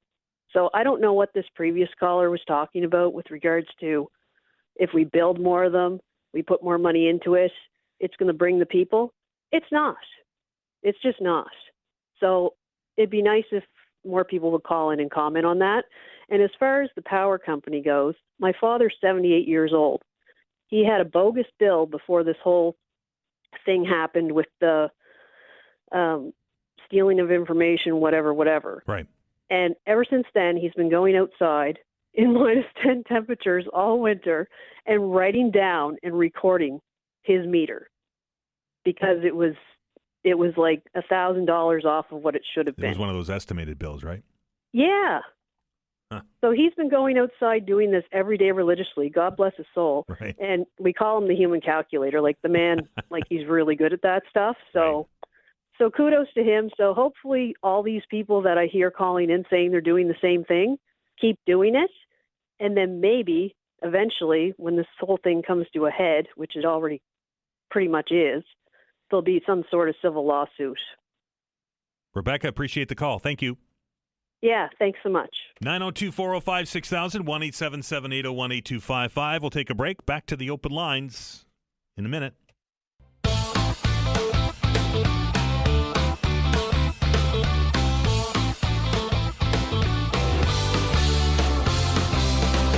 All right, welcome back. Open lines, folks. 902-405-6000, 1-877-801-8255. Apparently, I don't understand human behavior, and apparently I have no common sense. At least that's some of the emails that I'm getting today. When I said that if people don't pay their power bills, chances are they're going to spend that money somewhere else. If it's there, and I'm going to suggest everybody's going to do that, and you're probably listening to me in a better financial situation than most are. But a lot of people are making decisions monthly on where to spend their money. They are very, they do that every month, Dan, and I agree, but their bills are large and their money is stretched. And if they make the decision not to pay their power bill until things get sorted out, that money's going to go somewhere else. Not everybody's got a cookie jar they can put it in. If that was the case, we would have absolutely no need for any credit, right? Just saying. 902-405-6000, 1-877-801-8255. Besides the fact, I don't have a cookie jar anymore. Does anybody? I haven't had a cookie jar for years. 902-405-6000, 1-877-801-8255. This email from David says, hi, I try to get out quite a bit and walk daily. One thing that bothers me about walking on the common on those shared pathways is when you're just walking along, minding your own business, an electric bicycle zips by within 2 feet of you doing 20 or 25 kilometers an hour. It's not safe. That could kill you if you happen to make the wrong move when one of those crazy e-bikes is coming up behind you with no warning. That comes to us from David. I mentioned during the debate over the Olympics that I've noticed that the CBC, the host broadcaster, and they've obviously contracted a lot of people out, but that some of the events, the non-marquee hockey event that I'm seeing on the TV right now, most of the play-by-play people and color commentators are calling the games from Toronto. They're not even in Italy. And David writes this and says, you were discussing the coverage of the Olympics by who else but the CBC, because they can bid any amount they want using taxpayers' money. During the Sochi Olympics, I noticed that what I considered an overabundance of CBC personalities at the games, including some who were only there for one night only. So I submitted a Freedom of Information request, and when I finally got an answer, I discovered there were 305 CBC employees or contractors at the games. They wouldn't tell me the cost. As a point of reference, At the Sochi Games, there were about 180 athletes, and that comes to us from David. 902-405-6000, 1-877-801-8255. That is the question, or the number, rather. Back to the phone lines, and we say hello to Keith. Keith, how are you? Good afternoon, Dan. I'm doing pretty good. What's on your mind?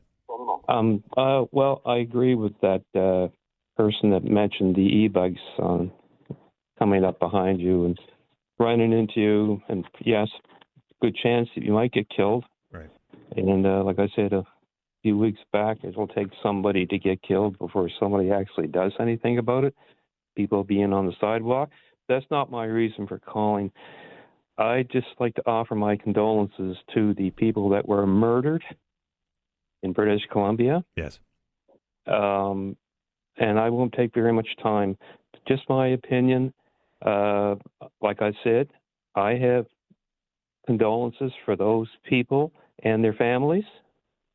But as for the perpetrator who had the means and the wherewithal to carry out that murder, I have absolutely zip condolences for that person at all.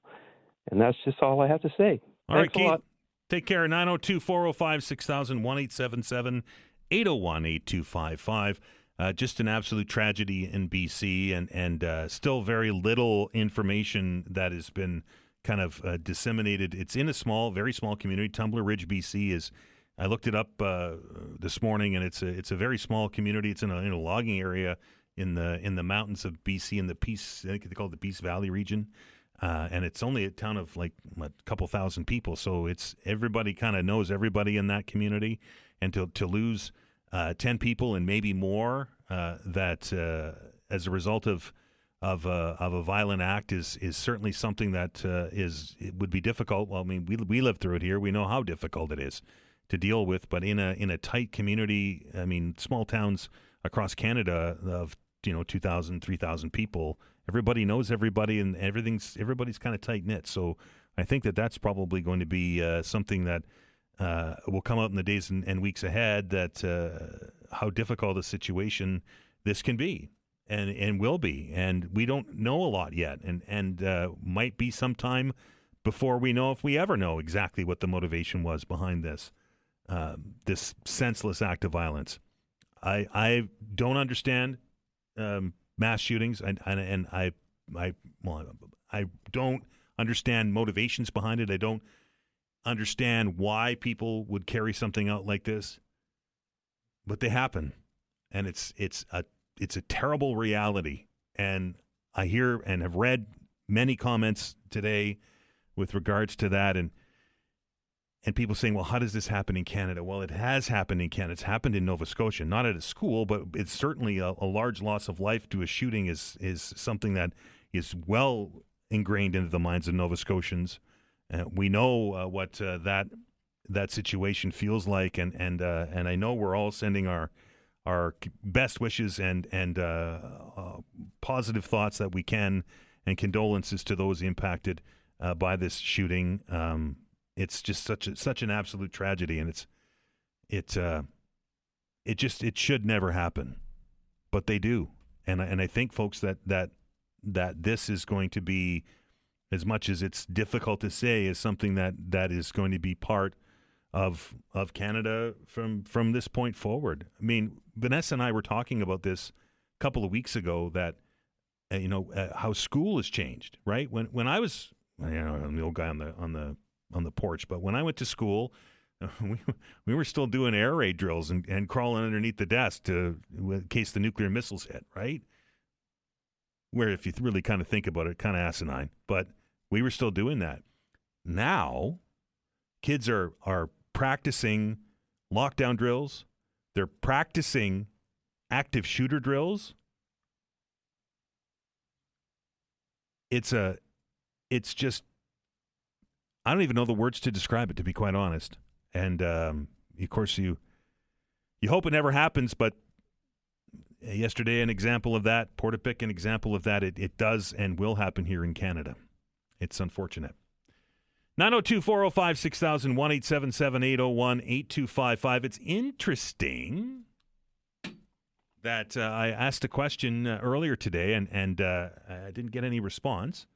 And maybe I'll ask it earlier in an open line so that everybody gets an opportunity. And we know that Wednesdays, this is not our traditional time, so some of our traditional listeners may not be listening at this time of the day. But I did ask the question, and I'm very interested in your response. I keep getting the line from the group on council that are adamantly, vehemently supporting bike lanes development in this AAA network in HRM.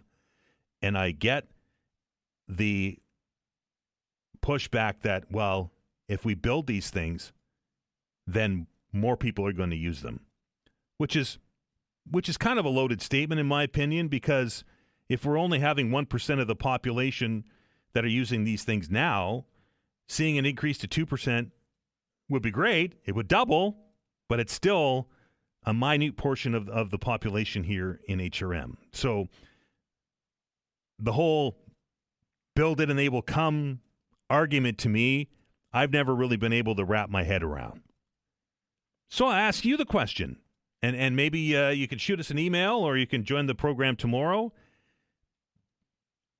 If the city decides to swallow the $60 million or whatever it is to finish these AAA bike lanes, and we have a connected network that everybody says we have to have a connected network in order for this to work, and they're curbs and bollards and all the protective devices that are available, are you going to go out and buy a bicycle and use it? The idea is to get people out of their cars. We've heard that countless times.